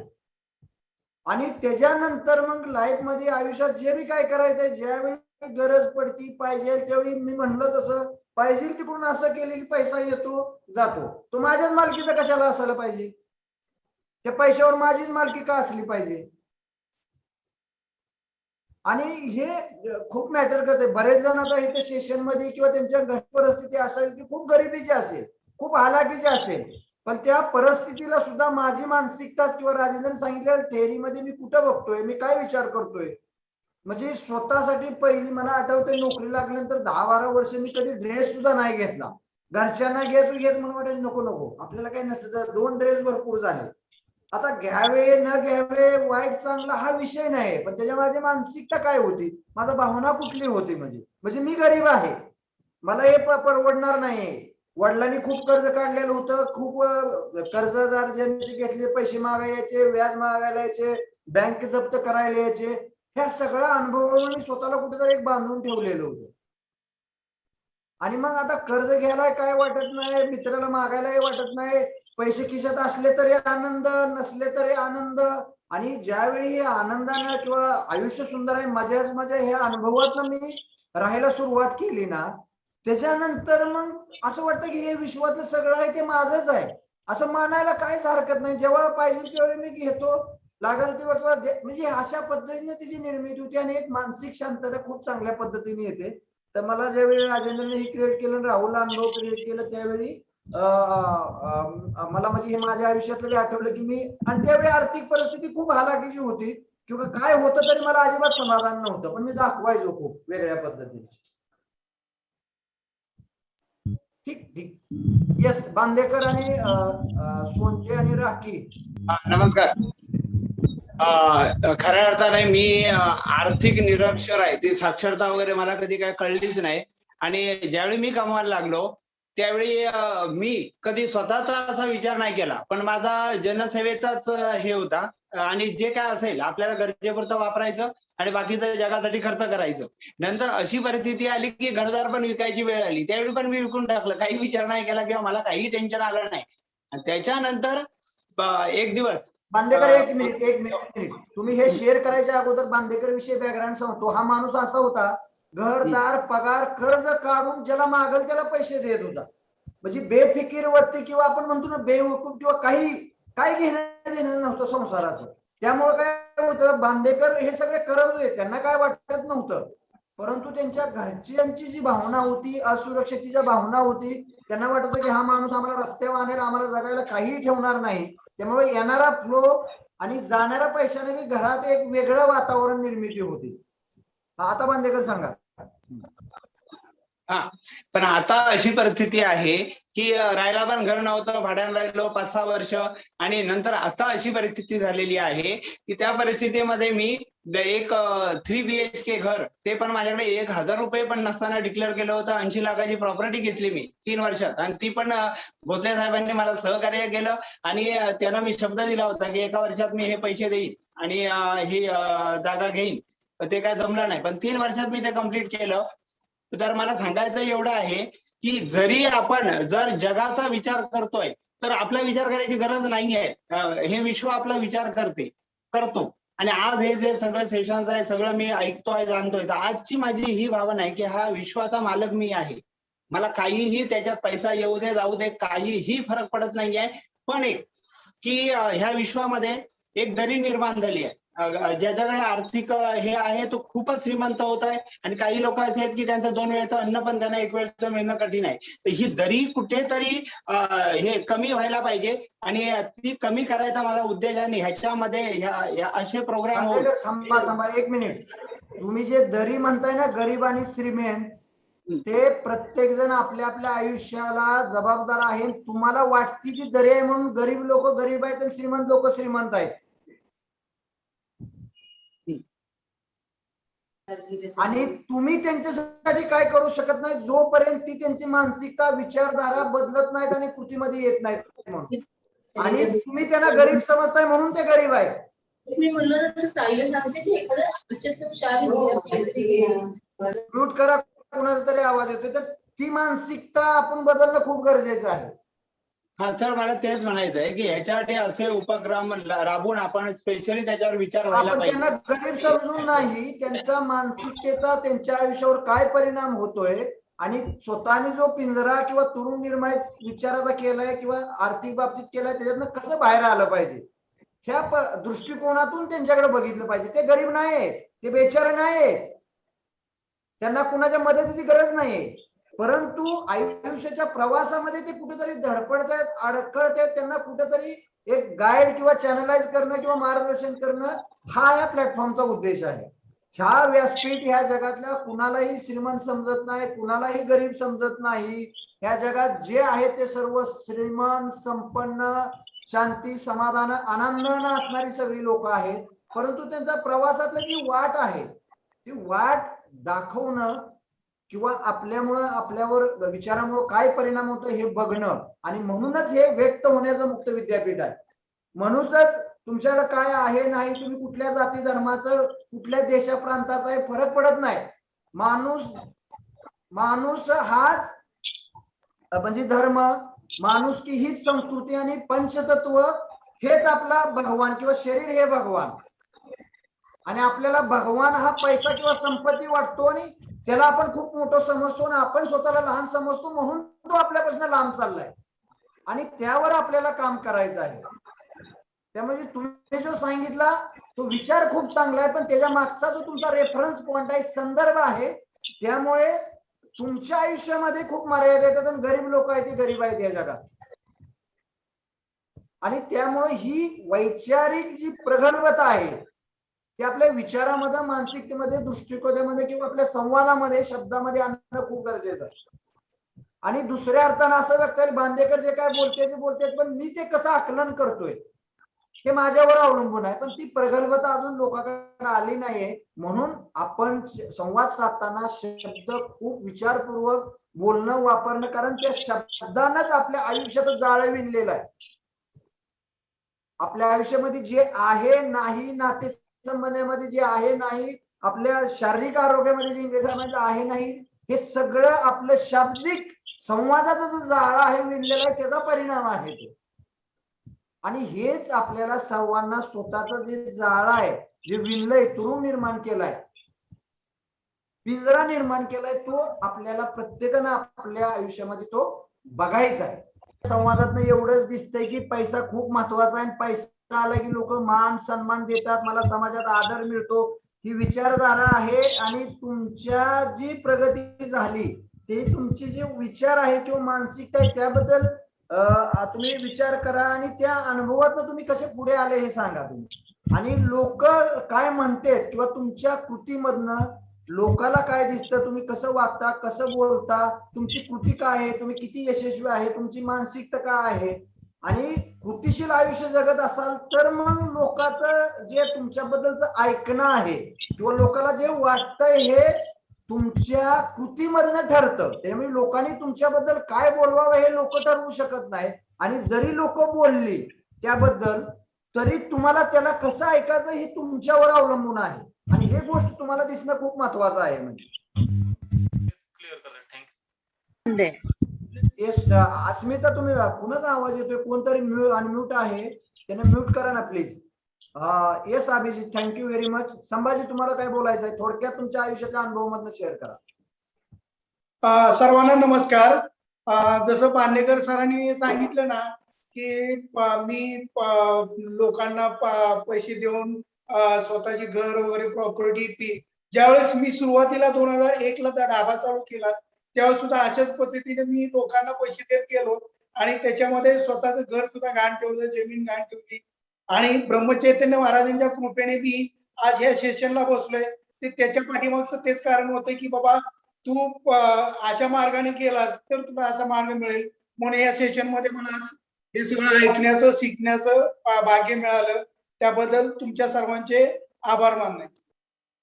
संभाजी, तू जर हे शेअर तुझ्या आयुष्यात केलं ना, तर ह्याच्यात एक लक्षात घ्या, आपण कुठला व्यवसाय करतोय आणि त्या व्यवसाय करण्यातनं जे समोरच्या कुटुंबातला आनंद मिळतोय, समाधान मिळतंय का त्या कुटुंबाचं मात्र किंवा वाटळ होतंय, ह्यावर सुद्धा आपल्या आयुष्यातलं समाधान आणि आनंद अवलंबून राहणार आहे. आणि संभाजी त्यावेळी जो व्यवसाय करत होता त्याच्यातनं ती दुसरी कुटुंब उद्ध्वस्त होत होती.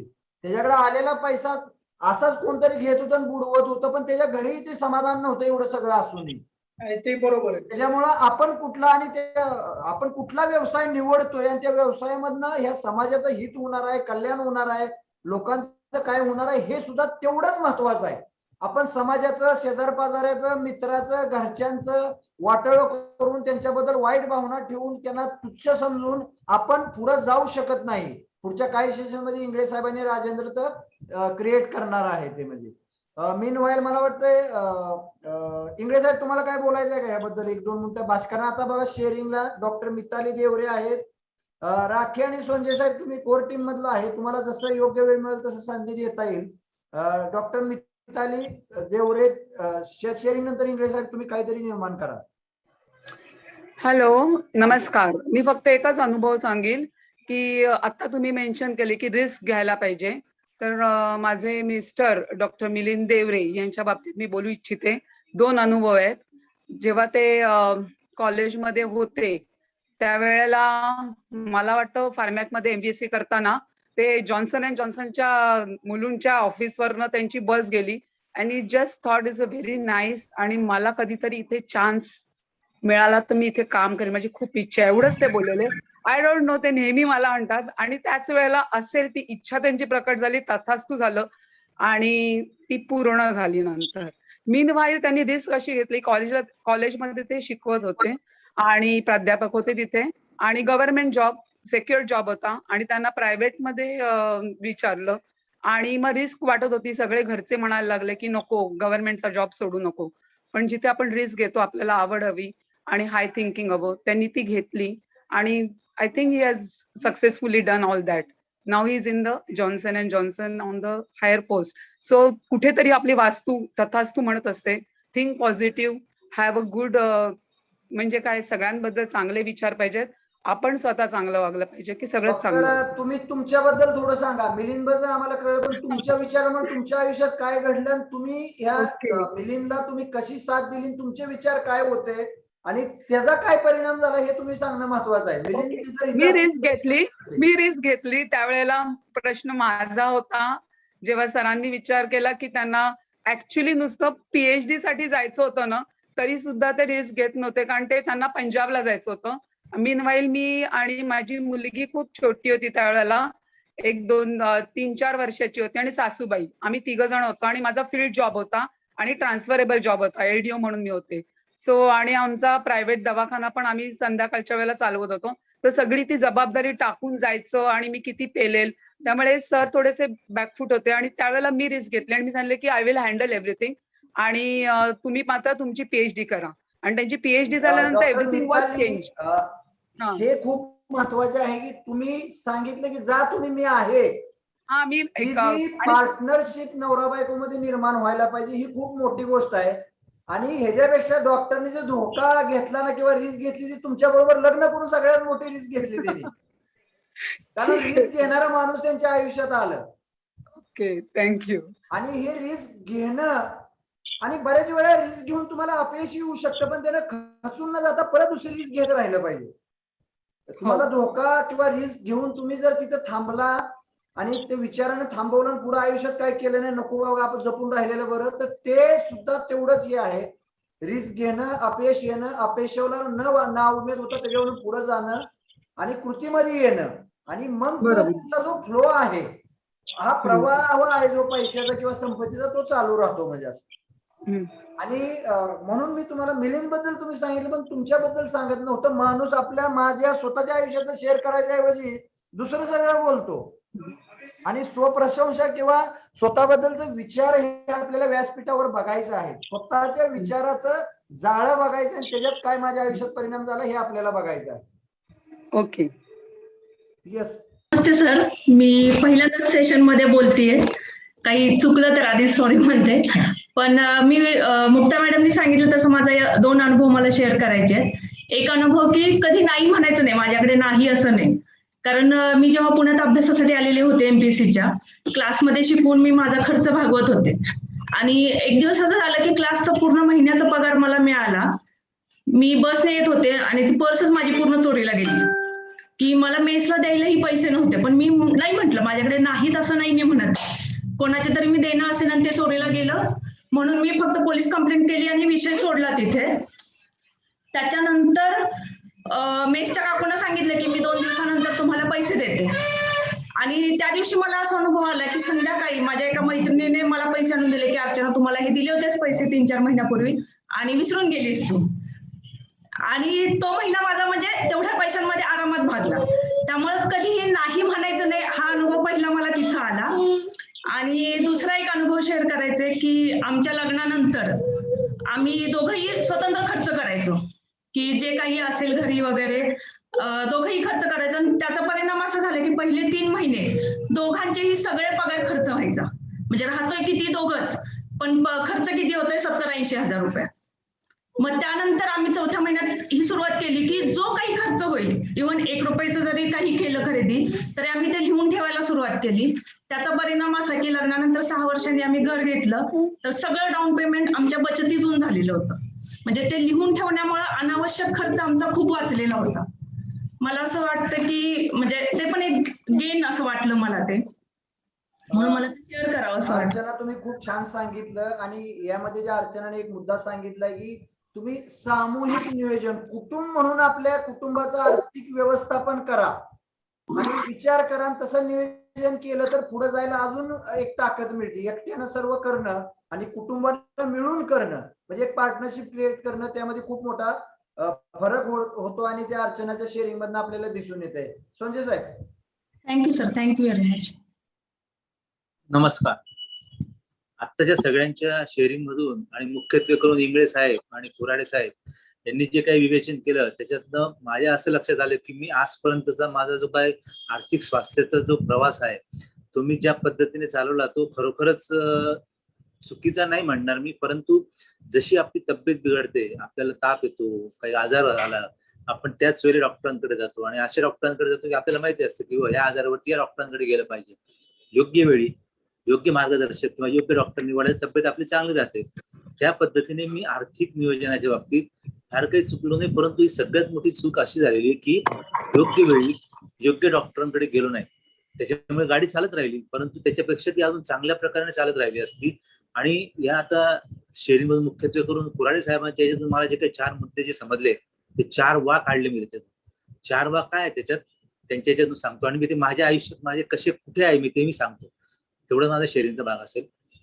वाचवा म्हणजे सगळं पैशाच्या बाबतीत बोलतोय मी. वाचवा, वाढवा, वापरा आणि वाटा.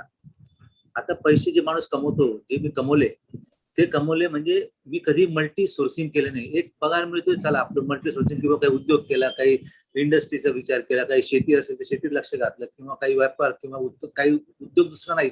No other source, only single source. त्याच्यामुळे काय झालं, जे मिळाले त्याच्यातून पैसे वाचवले. ते वाढवण्यासाठी मी जसं आधी म्हटलं योग्य वेळी योग्य डॉक्टरांना मिळाल्यामुळे ज्या पद्धतीने पोस्टात टाक, कुठे एनएससी सर्टिफिकेट घे, किसान विकास पत्र घे, अशा पद्धतीने ते पैसे वाढवण्याचा सिलसिला चालू झाला. वापरा, परंतु वापरातनं पण मर्यादा आली. कारण जो काही तुम्हाला तुमचा सोर्स आहे त्याच्यातनं पैसे मिळाल्यानंतर तुम्ही वाढवण्यासाठी पैसे टाकल्यानंतर वापरण्यावर ऑटोमॅटिकली बंधन येतात. म्हणजे जेवढे उरलेले तेवढे तुम्ही वापरतात. आता वापरत असताना जसं आपल्याला म्हटले की अरे मग आपण पैसे कमवले, वाचवले पण, वाढवले पण आपण वापरले नाही. आपल्याला पाहिजे होते, मला 500 रुपयाचे बूट घ्यायचे होते पण आपण 200 रुपयाचेच घेतले. तेव्हा नॉर्थ स्टार नावाचा बूट होता, तेव्हा मला अजून आठवतंय.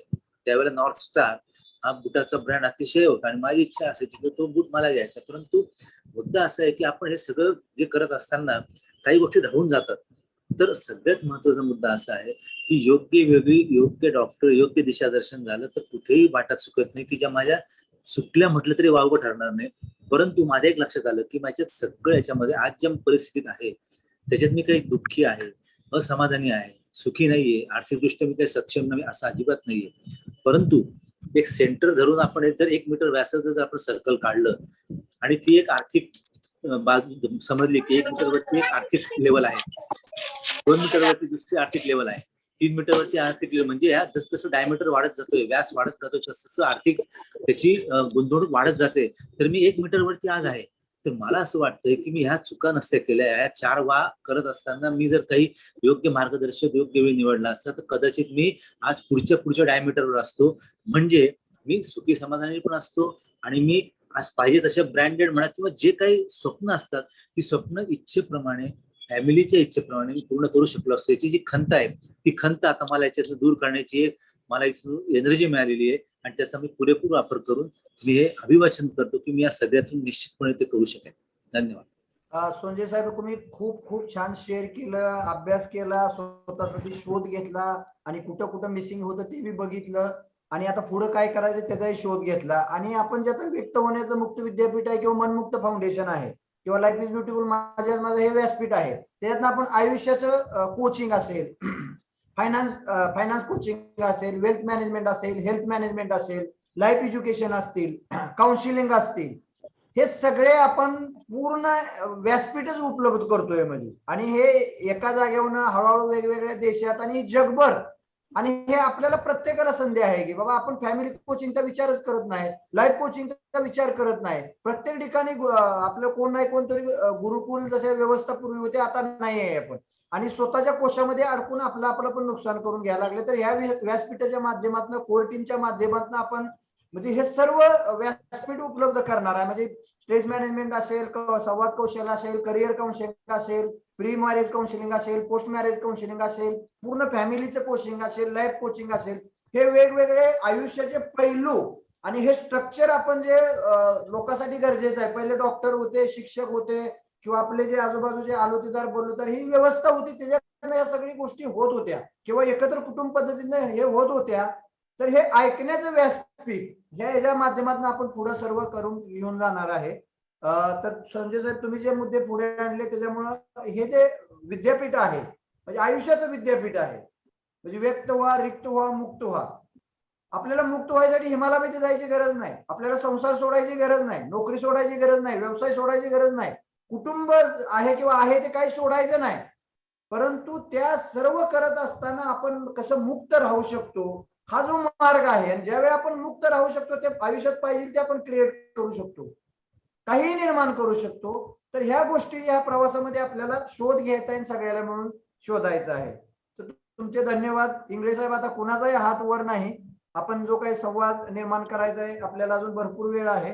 एक 5-10 मिनिटं तुम्ही छानपैकी जे काय आमच्या बोलण्यातनं मिसिंग राहिलेलं आहे, राजेंद्र बोललाय, लोकांनी शेअर केलं, त्यामधनं जे काय तुम्हाला वाटतंय ते तुम्ही निर्माण करावं.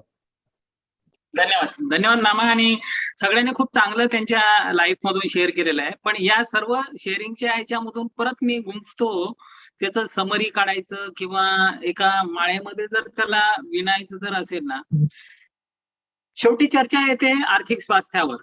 मग आर्थिक स्वास्थ्य परत मी त्याला गिरवतो की जेव्हापर्यंत आपल्याला ते ग्राउंड होत नाही ना, ऍज ए अर्जुनाचा जो पक्षाचा डोळा आहे तसं ते मला टार्गेट स्वरूपामध्ये आरोग्य काय हे एकदम असं सचिन तेंडुलकरला जसा क्रिकेटचा बॉल दिसतो तसा तेवढा एकदम स्पष्ट मला दिसायला पाहिजे, तर मग मी त्याच्या दृष्टीने प्रयत्न करेन. आता आर्थिक स्वास्थ्याची जी आहे ना, आता आपण खूप त्याच्यामध्ये इव्हॉल्व्ह करत आलो. मग त्याला क्रिस्प आणि डिस्टिल फॉर्म मध्ये जर मांडायचं तर कसं झालं, खूप जणांनी खूप चांगल्या त्याच्यामध्ये इव्हॉल्वमेंट सांगितली. मग माझ्या दृष्टीने आता काय इव्हॉल्व्ह झालंय तर आर्थिक स्वास्थ्य म्हणजे काय, a balance between all aspects of life. म्हणजे मला त्याच्यामध्ये गरजा पण भागल्या पाहिजे, माझं ऐश्वर पण भागलं पाहिजे, माझं समाधान पण आलं पाहिजे, वेगवेगळे माझे छंद पण जोपासता आलं पाहिजे, आजची गरज पण भागली पाहिजे, फ्युचरचा पण हे गरज पण भागली पाहिजे. हा एक त्याच्यामधला दृष्टिकोन असतो. अजून काय आर्थिक स्वास्थ्य, तर आर्थिक स्वास्थ्य म्हणजे काय की माझं life journey from concern to freedom, म्हणजे माझी काळजीपासून ते माझ्या स्वातंत्र्यापर्यंतचा हा प्रवास आहे. मग ज्याच्याबद्दलचं माझं एकदम लिमिटेशन होतं त्याच्यामधून मला त्या गोष्टीमध्ये फ्रीडम मिळायला पाहिजे. मग ते कधी खर्चाबद्दलचं फ्रीडम असेल, कधी गुंतवणुकीबद्दलचं मला भीती वाटत असेल तर मी त्याला त्याच्यामध्ये ओव्हरकम करणं हा आर्थिक स्वास्थ्याचा भाग आहे. म्हणजे हे थोडक्यात काय, मी आर्थिक स्वास्थ्याशी आणि फायनान्शियल स्वास्थ्याशी निकड घालतो. मग हे स्वास्थ्य मी जसं माझं फिटनेस लेवल प्रत्येकाच्या याच्यामध्ये वेगळं असू शकतं. काही जणांना स्लिम बॉडी पाहिजे, काही जणांना एन्ड्युरन्स पाहिजे, काही जणांना 6 पॅक बॉडी पाहिजे. तर ही ज्यावेळेस मी आता नुकतंच जिम जॉईन केलं, तर माझा कोच आहे ना, ज्यावेळेस मला सांगायला लागला की तुला नेमकं काय पाहिजे, हे फिटनेस बद्दल तू जोपर्यंत प्रिसाइज आणि तुला जे पाहिजे तू स्पष्ट सांगत नाही ना, तोपर्यंत ते काही होणार नाही. तू विनाकारण एक्झॉस्ट होशील तिथे. मग मी त्याला सांगितलं की मी मॅरेथॉनर आहे आणि मला माझे कोर मसल्स किंवा मला त्याच्यामध्ये स्पीड आणि मेंटेनन्स माझं चांगलं झालं पाहिजे, स्पीड आली पाहिजे. मग त्यांनी माझे कोर मसल डेव्हलप करायला लागला आणि तो जे टार्गेटेड आहे ना ते यायला लागले. आणि त्यांनी ज्यावेळेस मला ट्रेन करताना एक किस्सा जो सांगितला आणि तो मला खूप डेव्हलप झाला. तो काय म्हणाला, संजय, की सलमान खान पण 100 किलोचं वजन उचलतो आणि एक हमाल पण 100 किलोचं वजन उचलतो रेल्वे स्टेशनवर. बॉडी कुणाची होते, तर सलमान खानची होते. कारण त्याचं इंटेन्शन आणि त्याचे जे टार्गेट जे आहे ते फिक्स आहे. त्याचा कॉन्टेक्स्ट क्लिअर आहे की तो ती कृती कशासाठी करतो, की त्याला मसल डेव्हलपमेंट करायचं आहे, तर तो त्याच्यामधून तो निश्चित ध्येय साध्य करेल. मग माझं काय आहे, आर्थिक स्वास्थ्यामध्ये आपण जेव्हा मला माझ्या छंद महत्वाची, माझ्या पाल्यांचं शिक्षण महत्वाचं, माझं कुटुंबाचा विस्तार महत्वाचा, माझ्या पालकांना स्वातंत्र्य, त्यांच्या उतार आयुष्यामध्ये त्यांना स्वातंत्र्य मिळावं ही संकल्पना जर माझी साकार झाली, मला वाटतं हे सगळं बॅलन्स क्रिएट करणं हेच आर्थिक स्वास्थ्याचं एक गमक आहे. दुसरं काय आहे, आर्थिक स्वास्थ्यामध्ये अजून एक खूप चांगली भावना आपल्याला दिसते, ती म्हणजे कुणीतरी सांगितलं की मला ग्रोथ आणि फ्लरिशनेस जे आहे म्हणजे बहरणं आवडतं. जे मी आधीपासून जे होतो त्याच्यामध्ये तेवढंच गोरडे साहेब म्हणाले की माझ्याकडे पैसा तेवढाच आला, माझे उत्पन्नाचं साधन तेच आहे, पण मला त्याच्यामधून एक समाधान मिळालं की जे मी पूर्वी कमवत होतो पण आता त्याच्यामध्ये कुठलाही खर्च करतानाही कुठली खंत नाही आणि कमवतानाही कुठल्या त्या याच्यामध्ये अपराधीपणाची भावना नाही. मग माझ्या साधन सूचितेबद्दल म्हणजे हा पैसा कसा कमवतो याच्याबद्दल मला स्वाभिमान असला की मग त्या याच्यामधला माझं सुदृढतेची जी संकल्पना आहे ना ती अजून खोल रुजते. तर ह्या विविध ऍस्पेक्ट मध्ये म्हणजे जसं म्हटलं ना की लहानपणी गोष्ट सांगायची की 7 आंधळ्यांना हत्ती कसा दिसला, तसं प्रत्येकाचं या याच्यामधलं वेगवेगळ्या कन्सर्न मध्ये असेल. आता आपण याच्यामध्ये आरोग्य म्हटलं की सर्वसाधारणपणे आपण त्याची फोड करू की आरोग्य म्हटलं की आपण काय म्हणतो की विकारमुक्त शरीर म्हणजे आरोग्य. मग हे कुठले कुठले विकार असू शकतात, आर्थिक विकार काय असू शकतात. मग आर्थिक विकारांमध्ये वाईट सवयी कुठल्या आहेत, तर मी निष्फळ खर्च करतो का, म्हणजे मला तर असं वाटतं की काही जणांना आहे ना फायनान्शियल डायरिया झालेला असतो. फायनान्शियल डायरिया म्हणजे काय, दिसला सेल की कुठंतरी जाऊन मग मी स्वस्तात मिळते म्हणून गरज नसताना खरेदी करतो. दिसला लागला 50% सेल म्हटलं की माझे हात सळसळ करतात.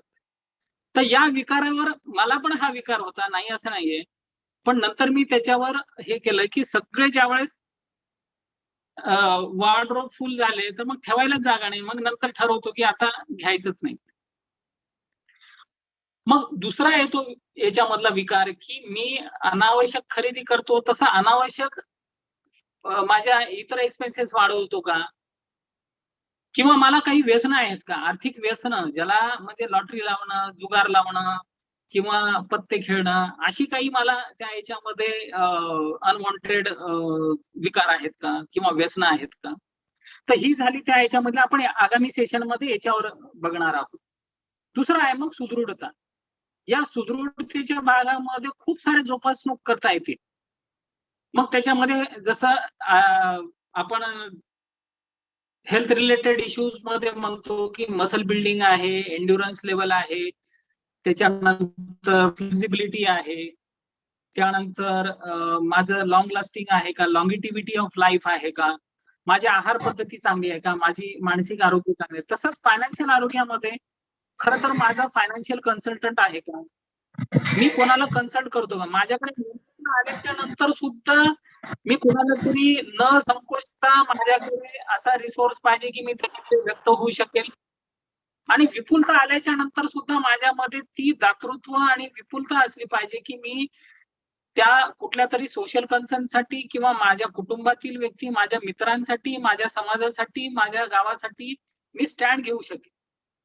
की नामाने सांगितल्यासारखं तो पैसा माझाच असला पाहिजे, ही ज्यावेळेस भावना आपण त्याच्याशी गुरफटून राहतो ना, मग हा काळजीयुक्त स्वर किंवा हा जो राहतो, हा माणसाला टेन्शन किंवा हा खरं तर आपल्या तो स्पायरल इफेक्ट मध्ये मला कुठेतरी तो मानसिक ताण देत असतो. मला वाटतं आज हा आर्थिक स्वास्थ्यामधून एक समाज आपण असं स्वप्न बघू की माझं आर्थिक स्वास्थ्य, माझं वैयक्तिक पातळीवर मी कमवता योग्य झालो म्हणजे म्हणजे आर्थिक सक्षम झालो. मग माझ्या कुटुंबाचे आर्थिक स्वास्थ्य वाढलं, माझ्या गावाचं आर्थिक स्वास्थ्य वाढलं, माझ्या समाजाचं वाढलं. मी ज्या याच्यामधून कम्युनिटीमधून आलो, मी ऍग्रिकल्चर कम्युनिटीमध्ये आहे, त्या कम्युनिटीचं कसं आर्थिक स्वास्थ्य वाढवू शकतो. मी ज्या डिपार्टमेंटमध्ये मी हे करतो त्या रेव्हेन्यू सेक्टरचं कसं आरोग्य मी वाढवू शकतो. या भूमिकेतनं मला वाटतं मी देशाचं आरोग्य किंवा आर्थिक स्वास्थ्य कसं वाढवू शकतो, माझ्या देशाला फायनान्शियल सुपर पॉवर आपण कसं करू शकतो. हा विचारसरणी फक्त अब्दुल कलामांची किंवा एखाद्या थोर महात्म्यांची असून जमत नाही, तर प्रत्येक नागरिकांनी तसं त्याचं इन्व्हॉल्वमेंट केलं तर मला वाटतं हा प्रवास आपण या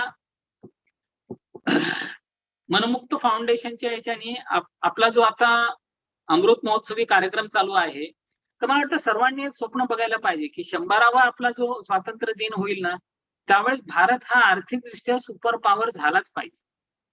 मग भारत हा आर्थिक सुपर पॉवर झाला पाहिजे म्हणजे काय, तर तुमच्या माझ्यासारख्या माणसांनी मला देण्यासारखं काय आहे, मला वाटतं देण्याची श्रीमंती जेव्हा वाढेल ना, ती खरं समृद्धीची संकल्पना आहे. प्रत्येक जण देण्यासाठी आतुर आहे. अशा प्रकारची कम्युनिटी मला वाटतं माझ्या आजूबाजूला ज्यावेळेस आपण हे करतो, तर त्यावेळेस प्रत्येकाची जी कन्सर्न आहे सिक्युरिटीची बद्दल म्हणा किंवा माझ्या मुलांच्या बद्दल म्हणा, की मला त्यांना काय फक्त एक दृष्टी द्यायची आहे स्वप्न बघण्याची. त्याच्या स्वप्नांना पंख त्यांनी कमवतील, त्याला वेगवेगळ्या एज्युकेशन इन्स्टिट्यूट आहेत.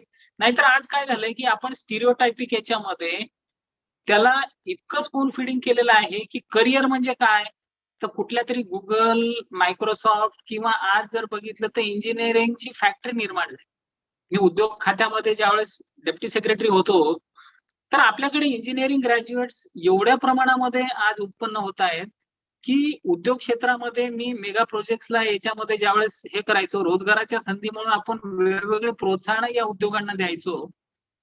पण उद्योग जगतांकडनं ज्यावेळेस आम्ही फीडबॅक ऐकला की त्यांचा कल होता की हे इंजिनियर्स जे आपण फॅक्टरीमधून निघालेली आहेत त्यांना रोजगारांना एकदम कमी संधी आहे. का, तर तो एका मानसिक बॉटलनेक मध्ये अडकलेला आहे. त्याला कुठल्याही फ्लेक्झिबिलिटी मध्ये जर टाकायचं म्हटलं तर ती उत्पादक म्हणून इंडस्ट्रियलिस्ट त्याला फ्लेक्झिबिलिटी पाहिजे असते. तो इंजिनियर सांगणार हे माझं काम नाही. त्याला फक्त सोफिस्टिकेटेड एका एसी रूम मध्ये कंपार्टमेंट मध्ये त्याचे जे आयडियल वर्क कल्चरची जी स्वप्न आहेत त्याच्याप्रमाणे त्याला काम करायला आवडतं. पण ते म्हणाले की मी फ्रेश ग्रॅज्युएट किंवा डिप्लोमा होल्डर आहेत ना, इंडस्ट्रियलिस्टचा कल हा त्यांच्याकडे जास्त दिसून आला. तर सांगायचा मुद्दा या याच्यामध्ये मला असं म्हणायचं आहे की डिग्रीच्या मागे लागू नका. किंवा त्या 3 इडियट्स मधलं वाक्य मला खूप आवडतं की कामयाबी के पीछे मत भागो, काबिलियत के पीछे भागो. म्हणजे आपली कॅपॅसिटी किंवा माझे कौशल्य वाढवलं तर मला वाटतं आर्थिक माझं स्वातंत्र्य जे आहे त्या ठिकाणी आर्थिक निर्भरता, ती आर्थिक निर्भरता तिथून निर्माण होते. एकदा निर्भर झालो की मी माझा खर्च माझ्या याच्यामध्ये भागवतो. मला वाटतं मॉडर्न माणसाची सगळ्यात मोठी जर कुठली संकल्पना असेल ना आर्थिक स्वातंत्र्याची, तर ती तिथून सुरुवात होते की मी माझ्या पायावर उभा राहतो, मी स्वयंपूर्ण होतो. स्वयंपूर्णतेचे म्हणजे काय की माझा खर्च मी भागवायला मी कमवता झालो, तर ही एक खूप मला वाटतं आज बहुत बायोलॉजिकल जन्म जसा होतो ना तसाच हा आर्थिक पुनर्जन्म होतो की मी कमवायला लागतो. आणि आज एज्युकेशनच्या सिस्टीम मध्ये पण आपण परिभाषा कशा केल्यात, ज्या एज्युकेशन इन्स्टिट्यूट मधून तुम्हाला रोजगाराची संधी किंवा तुम्ही रोजगार योग्य किंवा खूप कमावती तुम्हाला जर उत्पन्नाची साधन देणारा असेल तर तो मला वाटतं खूप चांगलं एज्युकेशन इन्स्टिट्यूट म्हणून येतं. आता ह्या प्रत्येकाच्या वेगवेगळ्या संकल्पनांमध्ये आपण आर्थिक आरोग्याची एक कॉमन जी परिभाषा मी जे म्हटली की मी आत्मनिर्भर होतो, मग स्वास्थ्य सुदृढ होतो, माझ्या कुटुंबाचं सुदृढ करतो, माझ्या समाजाचं करतो आणि तिथून मग माझ्या देशाला मी हे करतो. येणाऱ्या 25 वर्षामध्ये मला वाटतं या ह्याच्यामध्ये आपण त्या दिशेने प्रयत्न करू. येणाऱ्या 3-4 सेशन मध्ये या विविध अंगांमध्ये की म्हणजे आल्याच्या नंतर सुदृढतामध्ये माझ्याकडे लिमिटेड रिसोर्सेस आहेत, मग ती स्मार्टली मी त्याला कसं ग्रो करेल. मग ग्रो केल्याच्या नंतर आता आर्थिक विकासाची टप्पे किंवा माझ्या फायनान्शियल ग्रोथची टप्पे कशी आहेत, जे आहेत ते जर वाढत नसेल तर मला वाटतं ते स्टॅग्नेशन माणसाला खूप लिमिटेशन करत. मग ती काय आहे की आधी आत्मनिर्भर होणं, मग ती त्या याच्यामधून आत्मनिर्भर झाल्याच्या नंतर त्या बचती काही त्याच्यातला एक्सपेंडिचर साठी जाईल आणि काही बचतीसाठी येईल. ती बचत मग आपलं संचित म्हणून हे होईल. मग ती कशी मल्टिप्लाय करायची, मल्टिप्लाय केल्याच्या नंतर ती कशी सेक्युअर करणार आपण, सेक्युअर केल्याच्या नंतर ती कशी विनियोगात आणणार. कारण आपण रॅट रेस मागे खूप सारा संचय करत गेलो आणि हेच विसरून गेलो की मला त्याचा विनियोग काय करायचा आहे शेवटी.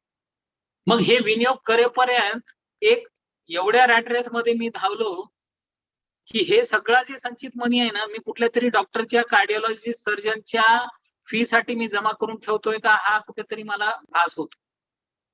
मग नामासोबत मला एक अलार्मिंग खूप चांगली त्याच्यासोबत पळताना आम्ही डिस्कस करायचो. पळताना मला काय आवडायचं, मला पळतो म्हणून कुठला तरी विकार लागला म्हणून पळत नव्हतो, की तो एक छंद म्हणून हे गेलं की सकाळी पळताना आहे ना, पळत पळत खूप चांगलं डिस्कशन होत आणि ते इतकं निरपेक्ष असतं की कुठल्याही विषयावर तो आपला मेंटर होतो, कधी मी त्याचा मेंटर होतो. कुणी रनर्स जे आहेत ते तुम्हाला खूप इतकं निखळ चर्चा होणार की मला वाटतं लेट नाईट पार्टीज पेक्षा आहे ना अर्ली मॉर्निंग पार्टीजचं आपण एक कल्चर डेव्हलप करू आणि हे खूप सुदृढ समाजाचं लक्षण आहे. तर होतं काय की ज्यावेळेस आपण पळतो तर त्यावेळेस वेगवेगळ्या विषयांवर मग ते निसंकोचपणे की अरे नामा आज असं आहे, मला एवढं अडचण आली, कसं करता येईल त्याच्या, तो सांगणार याला भेट, त्याला कर, हे कर. तर मनाची श्रीमंती काय आहे की मला एखादी गरज भासली तर मी निसंकोचपणे ती मांडता पण आली पाहिजे. मदत मागणं किंवा एखादा सपोर्ट घेणं हे सुद्धा पुरुषार्थाचं लक्षण आहे, हे नामाकडनं मी शिकलो. नाही तर प्रत्येक जण आहे ना आज छत्रपती झालाय की माझे प्रश्न मीच हाताळणार, माझे वैयक्तिक प्रश्न असो, कौटुंबिक प्रश्न आहे, इस खानदान की मर्यादा के बाहर नहीं जाना चाहिए. इंगळे साहेब, एक मिनिट फक्त. 3-4 आता जे आला ना, म्हणजे स्वतःच्या प्रश्नाला वैयक्तिक समजणं, माझं म्हणजे मी आणि कुटुंब पुरतं विचार करणं आणि माझ्याच मालकीचं असणं, ह्या त्या 3 ज्या गोष्टी आहेत, म्हणजे जो आपल्याकडे आतापर्यंत संपत्ती आली ना, जर मी माझ्यापुरता विचार करतोय, माझ्या कुटुंबापुरता विचार करतोय, तर तुम्हाला तेवढीच संपत्ती येणार आहे. ज्यावेळी हे कुटुंबाची व्याप्ती मी वाढवत जाईल, तुम्ही जसं सांगितलं की कुटुंबाची व्याप्ती जसं आपण वाढवत जाईल, म्हणजे माझा कुटुंबाव्यतिरिक्त मी माझे शेजारी, माझे मित्र, माझं गाव आणि हळूहळू देश आणि विश्व, तशी त्या प्रमाणात जसं विचारामध्ये प्रगल्भ येता येईल किंवा मी जसा विचार करेल माझं म्हणून, हे सर्व माझं आहे. आणि त्याच वेळी ही जी संपत्ती येणार आहे किंवा कृती करून संपत्ती कमवायची जी ताकद येणार आहे किंवा जी संपत्ती येईल तिचा विनियोग कसा करायचा आहे, थेरॉटिकल पार्ट राजेंद्र, पण ही त्याच वेळी आपल्याला क्षमता तिथं येणार आहे. कॉम्पिटन्सी आपण म्हणतो ना, किंवा आपली क्षमता आहे ती त्याच वेळी वाढणार आहे. म्हणजे मी माझं हे जे आपण कुटुंबापर्यंत जोपर्यंत बघतोय तोपर्यंत तेवढंच येणार आहे. आणि कधी कधी आपण मागतो म्हणून येतो बी, पण त्याचा आल्यानंतर जर आपण वापर, सोनजे साहेबांनी सांगितलं, वापर किंवा विनियोग कशासाठी करतोय, त्याचा मागचा उद्देश काय आणि मला पैसा कशासाठी पाहिजे हे खूप महत्वाचं आहे. मला पैसा जर माझ्या जगण्यासाठी पाहिजे, मला कुटुंबासाठी पाहिजे, घर गाडीसाठी पाहिजे, ते तेवढंच येईल, पण त्याच्यात आपल्याला कधी आनंद येणार नाही. आणि तुम्ही जी रनिंगची जी परिभाषा सांगितली ना, म्हणजे ऍक्च्युली व्यक्त व्हा, रिक्त व्हा, मुक्त व्हा, वैयक्तिक असं ह्या जगात काहीच नाही आहे. म्हणजे पण आपल्याला असं वाटतं की नाही हे माझ्या पुरतं आहे, कुणाला जास्त जणांना माहित नाही झालं पाहिजे. झाकली मूठ 1.25 लाखाची ती सगळ्यात आपल्याला डेट्रिमेंटल आहे, म्हणजे विनाशकारी आहे ती, आणि ते विष आहे. म्हणून वैयक्तिक दृष्ट्या न बघता वैयक्तिकसाठी तुम्ही ते उपभोग घेणारच आहे. तुमच्या आयुष्यात जर संपत्ती आली तर तुमच्यासाठी विनियोग किंवा उपभोग घेणं हे तुमच्या हातात आहे. कारण कायदेशीर दृष्ट्या आपण त्या संपत्तीचं पैशाचा मालक आहे कायदेशीर दृष्ट्या. परंतु तीच संपत्ती जर आपण पालकत्वाच्या आणि विश्वत्वाच्या भावनेतनं, म्हणजे हे कुटुंब, माझा देश, गाव, समाज, मित्र, कम्युनिटी, आणि हे हळूहळू हे पंचतत्व जसं समजू तसा तो फ्लो येणार, आणि त्या प्रमाणात तुमची ताकद विचाराची आणि हे सक्षमता वाढत राहणार, आणि मग आपला विकास होणार आहे. आणि तो विकास शांततेमधनं होणार आहे. तुम्हाला कधी असमाधान, अस्वस्थता किंवा दुःखी, कष्टी होऊन या गोष्टी करावं लागणार नाही. कदाचित आपल्याकडे बऱ्याच जणांकडे आता खूप पैसा असेल, पण तुम्हाला ते शांतता लाभून नाही देणार. कारण मी माझ्या पुरता विचार करतोय, मी माझं, माझी 2 मुलं ह्याच्या पलीकडे बघत नाही. माझा विकास कसा होईल, मी कसा पुढे जाईल, माझी संपत्ती कशी वाढेल, ही जी भावना आहे, ही विचार आहे, ते आपल्याला पूर्ण संपत्तीला मर्यादित करतायत. आणि यावर आपल्याला जो आहे आता पुढचे जे कामं करायचे, थेरॉटिकल असतील, थिअरी असतील, पुस्तकं असतील, अनुभव असतील, आज बऱ्याच जणांनी ते शेअर नाही केलं. खूप जण आज शेअर करायला उत्सुक होते. मगाशी मोहन काटकर म्हणून होते, त्यांना संधी नाही देता आली. पण आपल्याला हे वेगवेगळ्या सेशन मध्ये आपल्याला संधी मिळणार आहे.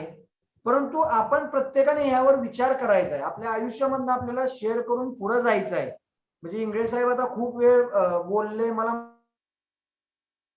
कशी पडती, आणि मग हळूहळू तो विषय दुसरीकडे जातो किंवा आपल्याला बी हे होतं, जसं मला आता होतंय असं. आणि हे व्यक्त व्हायला काहीच अडचण नाही, म्हणजे कारण हे नॉर्मल आहे सर्व. तर आता जे इंगळे साहेबाचा संवाद आपण ऐकला, किंवा मी जे काय बोललो, किंवा यापूर्वी जे सेशन मध्ये काय झालं, त्यामधनं आपल्याला एक अजून 5 मिनिटं आहेत. त्याच्यानंतर पुढची 5 मिनिटं इंगळे साहेब आणि पुढची 5 मिनिटं कुऱ्हाडे, राजेंद्र, आणि त्यानंतर आपण सगळे अनम्यूट होणार आणि मजाच मजा म्हणणार. माझ्या ज्यावेळी आपण कंटिन्यू म्हणत राहू, बोलत राहू, त्याविषयी करत राहू, त्यावेळी खरं आयुष्यात मजा यासाठी जे करावं लागणार आहे ते करायची दृष्टी आपल्याला प्राप्त होणार आहे. म्हणजे जशी दृष्टी तशी सृष्टी. तर आता जो काही संवाद तुम्ही आतापर्यंत ऐकला, इंगळे साहेबाला ऐकलं, राजेंद्रला ऐकलं, पार्टिसिपेंटने शेअर केलं, त्यामधनं तुमच्या आयुष्यात तुम्हाला काय दिसतंय, तुम्हाला तुमच्या आयुष्याची मूल्य ठरवता आली पाहिजे. आणि तुमचे जे व्हॅल्यू आहे, प्रिन्सिपल्स, जे तत्व आहेत आणि मूल्य आहेत, तुम्ही तुमच्या आयुष्याची जी तत्व आणि मूल्य ठरवताय, आणि तुम्हाला त्याच्यात स्वातंत्र्य आहे का, ह्यावर सर्व अवलंबून आहे. आणि इथे ह्या जगात चांगलं वाईट काही नाही, म्हणजे आपण जशी दृष्टी ठेवू तसं आहे. आणि 1000 जणांचा दृष्टिकोन वेगवेगळा असू शकतो. त्यामुळे तुमच्या आयुष्यातली जी तत्व आणि मूल्य आहेत, त्या मूल्यांना धरून तुम्ही हे सर्व करताय का, आणि तुम्हाला त्याच्यात स्वातंत्र्य आहे का, हे महत्वाचं आहे. आणि जगाला काय वाटतंय किंवा जगाला त्याबद्दल ते फार वेगळी गोष्ट आहे. तुम्हाला स्वतःला त्याबद्दल काय वाटतंय, तुमची विचारधारा काय, तुमचे तत्व आणि मूल्य काय आहे, आणि तुम्हाला स्वतःला त्यामध्ये स्वातंत्र्य आहे का, याबद्दल दुसरं कोण काय करतंय तो त्यांची पसंती आहे. त्यामध्ये आपल्याबद्दल, स्वतःबद्दल बोलणं आणि तुमची तत्व आणि मूल्यालाही धरून असेल ते तुमच्यासाठी ऑथेंटिक आहे. तुम्ही ओपनली सांगताय ते माझं हे मूल्य आहे, हे तत्व आहे, आणि मी त्यासाठी हे करतो. ते कदाचित दुसऱ्यासाठी इनऑथेंटिक असू शकतं, दुसऱ्यासाठी वाईट असू शकतं. त्याच्यामुळे तुमच्यासाठी काय चांगलं आहे याच्यापेक्षा ज्या तत्वामधनं, मूल्यामधनं तुम्ही ते करताय त्याला ते मॅचिंग आहे का, आणि तुम्हाला त्याच्यात स्वातंत्र्य आहे का, हे खूप महत्वाचं आहे. थोडंसं ऍड्रेस करू मी. Yes please. या आता कुलकर्णी साहेबांनी जो सांगितला ना मुद्दा, की वैध मार्गाने किंवा अवैध मार्गाने, चांगला किंवा वाईट, वाम किंवा वैध मार्ग, याच्यावर खूप सारा डिबेट होऊ शकतो. मोरॅलिटी स्टँडर्ड्स हे त्या समाजाच्या त्या समय कालखंडामध्ये वेगवेगळे असू शकतात. नामाने सांगितल्यासारखं चांगलं वाईट हे प्रत्येकाची वैयक्तिक लक्ष्मण रेखा असू शकते. पण मोरॅलिटी स्टँडर्ड मध्ये हे चांगलं वाईट येतं.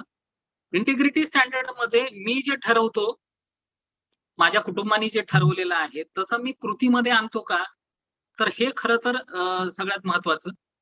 तर या याच्यामध्ये एकच त्याचा टेस्ट असू शकते की आफ्टर ऑल फायनान्स, ग्रोथ किंवा कुठल्याही लाईफमध्ये जे काही आहे ना, हे माझे चॉईसेस आहेत आणि त्या चॉईसेसला कॉन्सिक्वेन्सेस पण आहेत.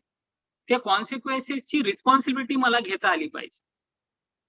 आता राजकारण्यांचं आपण म्हणतो की ते खूप लवकर श्रीमंत होतात, हे होतात, ही ज्याच्या त्याच्या याच्यामध्ये सत्ता स्थानावर असतात, तर रिस्क पण तेवढीच त्यांच्याकडे आहे. दर 5 वर्षाला जनमानसामध्ये जाऊन तेवढं हे करावं लागतं. आपण त्यांचे वर्किंग आवर्स बघितलेले जे आपण इथं भाष्य नाहीये. करणं योग्य नाही राहणार याविषयी ह्या तर प्लॅटफॉर्मवर. वेगवेगळ्या याच्यामध्ये आहेत, तर त्याचे कॉन्सिक्वेन्सेस आणि त्यांची रिस्पॉन्सिबिलिटी घेण्याची तयारी आपली असली तर मला वाटतं कुठल्याही याला आपण आपल्या वैयक्तिक स्तरावरच जस्टिफाय करतो.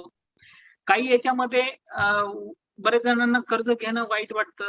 अमुक एक जॉब त्या याच्यामध्ये मी करणार नाही.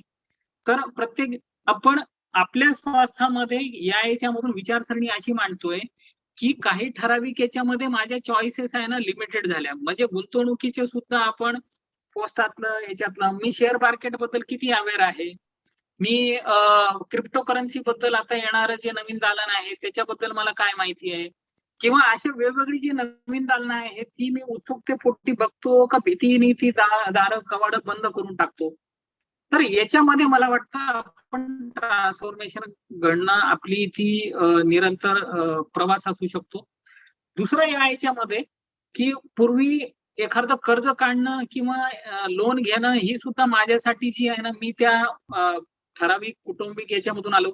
वडिलांनी माझ्या कर्ज घेतलं तर आजोबांनी त्यांना एवढं रागवलं होतं. माझ्या घरी पॅकेजिंग इंडस्ट्री होती आणि वडिलांनी कर्ज करून ती हे केली आणि ते बॅड डेप्ट मध्ये गेली आणि आम्हाला ते कर्ज फेडताना ती इंडस्ट्री विकावी लागली. तर याचा मानसिक आघात माझ्यावर असा होता की मी ठरवलं की आयुष्यामध्ये कर्ज घेणं म्हणजे पाप आहे. पण ज्यावेळेस मी त्याच्यामध्ये मात करून मुंबईला आल्याच्या नंतर मित्रांकडनं म्हणा किंवा ह्या फायनान्शियल प्लॅनर्स कडनं बघितलं तर एक नवीन मी माझ्यामधलं ट्रान्सफॉर्मेशन केलं की कर्ज घेऊन घर घेणं. मग माझ्या भाऊजींना व्यवसायामध्ये त्यांच्यासाठी कर्ज घेणं. तर ही उभारणी जी आहे ती त्या याच्यामधून माझ्या वैयक्तिक ट्रान्सफॉर्मेशन असं झालं की तुम्हाला पत फेडता न येणं हे खरं तर वाईट आहे. कर्ज घेणं किंवा न घेणं हे त्या याच्यामधला वेगळा दृष्टिकोन येतो. म्हणजे आपण एखाद्या क्षेत्रामध्ये पराभूत जर झालो तर आपण त्या ठिकाणी ठरवतो की हे पुन्हा करायचं नाही.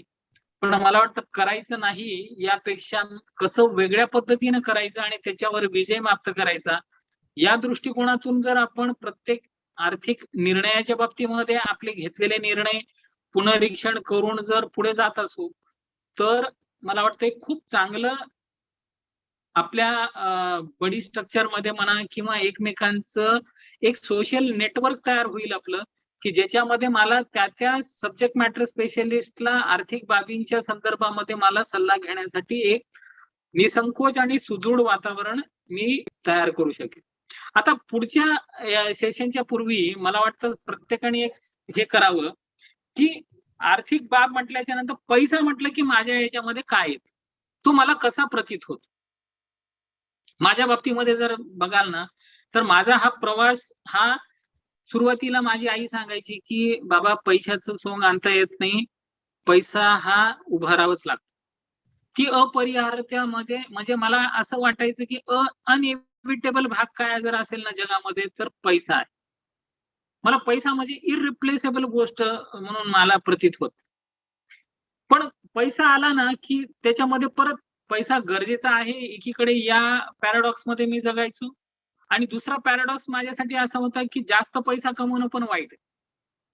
श्रीमंत लोक वाईट असतात हे माझं कायम माझे आजोबा सांगायचे. नाही त्याच्याकडे तो मोठा माणूस आहे, पैसावाला आहे, ते मोठे उर्मट असतात, ती हेच असतात. पण ज्यावेळेस मी हाऊसिंग डिपार्टमेंटला मंत्रालयामध्ये काम करायचो तर त्यावेळेस रहेजासारखे बिल्डर्स येऊन सुद्धा इतक्या सौजन्याने किंवा त्यांच्या याच्या पाठपुराव्यासाठी प्रत्येक अधिकाऱ्याशी किंवा माझ्या साध्या क्लार्क आणि शिपायाशी साठी सुद्धा त्या लिफ्ट फंड सोबत सुद्धा इतक्या अदबीने बोलायचे. तर ही जी गुण आहे की तो माझा बॉटलनेक तिथे तुटला की मोठी लोक वाईट असतात असंच नाहीये. ती सौजन्यपूर्ण ती संपत्ती नामा म्हटल्यासारखं की ती अट्रॅक्ट करतात म्हणून त्यांच्याकडे विपुलते प्रमाणामध्ये ती आलेली आहे. मग श्रीमंतीचं मानक काय आहे माझं मग ते मानाचं प्रतीक झालं माझ्यासाठी. पैसा कसा ऑफर झाला मला, की जास्त पैसा आला की मान मिळतो, तुम्हाला रिस्पेक्ट मिळतो, तो वारसा हक्काने मिळतो की स्वकर्माने मिळतो, याच्याबद्दलचं माझं ऑकरन्स वेगळं झालं, किंवा मला तो प्रतीत होणं म्हणजे गडगंज मला वडिलोपार्जित जर मिळालेला असेल तर काय त्याचा उपयोग. तो मी जोपर्यंत स्वकष्टाने मिळवत नाही किंवा स्वनिर्मितीने जो मिळत नाही ना, त्याच्या एवढा आनंद कशातच नाही. ही झाली माझी संकल्पना. मग हा प्रत्येकाला कसा प्रतीत होतो, हा मला वाटतं प्रत्येकाने हा एक्सरसाइज करावा आणि पुढच्या सेशन मध्ये आपण याच्यावर बिल्ड करू की पैसा माझ्यासाठी काय आहे, तो मला कसा वाटतो, म्हणजे त्याच्याबद्दलची माझी प्रतिमा कशी मी माझ्या मनामध्ये जपलेली आहे. हे जर बघितलं तर मग का पैसा लागतो याचं पण समीक्षण करता येतं. मग ती गरज भागवतो, सन्मान देतो, स्वाभिमान टिकवतो, आदर देतो, जगण्यातले वेगवेगळे पर्याय देतो माझ्यासाठी, उच्च दर्जाची मला जीवनशैली देतो, सत्तास्थान निर्माण करतो, अधिकारवाणी मला देतो. त्यानंतर दारिद्र्य एक पीडा आहे असं वाटतं, मग त्याच्यावर मात करण्यासाठी सुदृढ राहणं म्हटलं, मी सुदृढ जर नाही राहिलो तर मग मी अशक्त होईल. ज्ञानार्जनासाठी किंवा वेगवेगळे माझे छंद जोपासायचे आहेत त्याच्यासाठी पैसा लागतो. हा माझ्यासाठी का पैसा या सदरामध्ये. मला जर समाजामध्ये खूप सारं योगदान द्यायचं आहे महिलांच्या शिक्षणासाठी, मला खूप वाटतं की मराठमोळं रेस्टॉरंट फॉरेन मध्ये असावं, त्याच्यासाठी मला पैसा लागणार आहे. तर ह्या भारताची जी किंवा मराठी अस्मिता जी आहे त्याच्यासाठीच नाविन्यपूर्ण रेस्टॉरंट करायचं आहे. ह्या वेगवेगळ्या एक मिनिट, तुम्ही जे रेस्टॉरंटचं बोलला ना, तुम्हाला रेस्टॉरंट करायचं हे एक भाग झाला, पण ते रेस्टॉरंट केल्यानंतर तिथं जे मराठमोळं खाणं तिथल्या भारतीयांना किंवा परदेशी लोकांना मिळणार आहे, त्याच्यातनं जे ज्यांना समाधान आणि आनंद मिळणार आहे, हे जो भाव आहे त्याच्यातनं निर्माण होणार आणि त्याच्यामुळे ते अट्रॅक्ट, तुम्हाला जर करायचं असेल तर ते होणार नाही. आणि बरोबर, तर तुम्हाला त्याच्यातनं त्या लोकांना आनंद आणि समाधान आणि ती चव आहे त्यांच्या जिभेवर रेंगाळली पाहिजे आणि त्यांनी जाताना म्हटलं पाहिजे वा वा काय मराठमोळं जेवण आहे. तर हा जो भाव आहे तो खूप मी ते आणखी रिफाईन करतो. आज आपल्याला ज्यावेळेस पैशाविषयीची जी चर्चा झालीत ना, त्या लोकांना खूप काय प्रश्न पडले ते, म्हणजे फायनान्शिंग प्लॅनिंग म्हणजे काय, सेव्हिंग किती करायचं, खर्च किती करायचा, त्याचं रूल काय आहे, ते डिसिजन कसे घ्यायचे, इन्व्हेस्टमेंट चुकीच्या होऊ नयेत म्हणून काय करायचं. आणि त्याचबरोबर आपण हे बघितलं की आज पैशाविषयीचं स्वतःचं संभाषण काय आहे, पैशाला आपण कसं नातं, पैशाबरोबर आपण कसं नातं होतं ना, आर्थिक स्वातंत्र्याविषयी आपण चर्चा केली. तर मुद्दा काय आहे की मला पैसा वाईट आहे, पैशावर मला प्रेम करणं चुकीचं आहे, जास्त नफा चुकीचा आहे, किंवा मला पैशात रस नाहीये, नंतर मला श्रीमंत होणं परवडणार नाही, गुंतवणूक धोकादायक आहे, हे कन्व्हर्शन करण्याऐवजी मला माझ्या मुलांसाठी भरपूर वेळ द्यायचा आहे, मी निव्वळ पैशासाठी काम करणार नाही, तर माझा राहिलेला वेळ मी समर्पित धर्मादायासाठी किंवा प्रकल्पना दान देण्यासाठी किंवा नोकऱ्या लोकांना देण्यासाठी किंवा लोकांची आर्थिक स्थिरता आणण्यासाठी किंवा लोकांच्या माझ्या आरोग्याची काळजी घेऊन लोकांच्या आरोग्याची काळजी घेण्यासाठी असे भाव आणले तर आपल्याला चांगल्या पद्धतीने करतात. म्हणजे पैसा कशासाठी पाहिजे, जसं नामाने पण सांगितलं की त्यामागचा भाव काय आहे तर हे बघणं गरजेचं आहे. तर आपल्याला ग्रहपाठ आहे आणि ग्रहपाठामध्ये आपण असं म्हणतोय की पैशाबद्दल तुमचे स्वतःचे काय संभाषण आहे किंवा तुम्हाला पैसा काय म्हणून प्रतीत होतो आणि तुम्हाला पैशाची का गरज आहे, ह्या 3 प्रश्नावर आपल्याला चर्चा करायची. तर प्रत्येकाने पुढच्या सेशन पर्यंत हे 3 प्रश्न जे आहेत, परत मी एकदा सांगतो, पैशाबद्दल स्वतःचे संभाषण काय आहे किंवा तुमची धारणा काय आहे पैशाविषयीची, आणि पैसा म्हटलं की तुम्हाला काय प्रतीत होतं आणि तुम्हाला पैशाची का गरज आहे. तर हे 3 प्रश्न आहेत, ते 3 प्रश्नावर आपण चर्चा करूया. स्वतःवर चर्चा करा, फॅमिलीमध्ये डिस्कस करा आणि मुलांबरोबर, फॅमिली बरोबर, सगळ्यांबरोबर डिस्कस करून तुम्ही एक्सप्लोर व्हा आणि तुम्ही आमच्या ग्रुप बरोबर शेअर करू शकता आणि फीडबॅक देऊ शकता. मजाच मजा.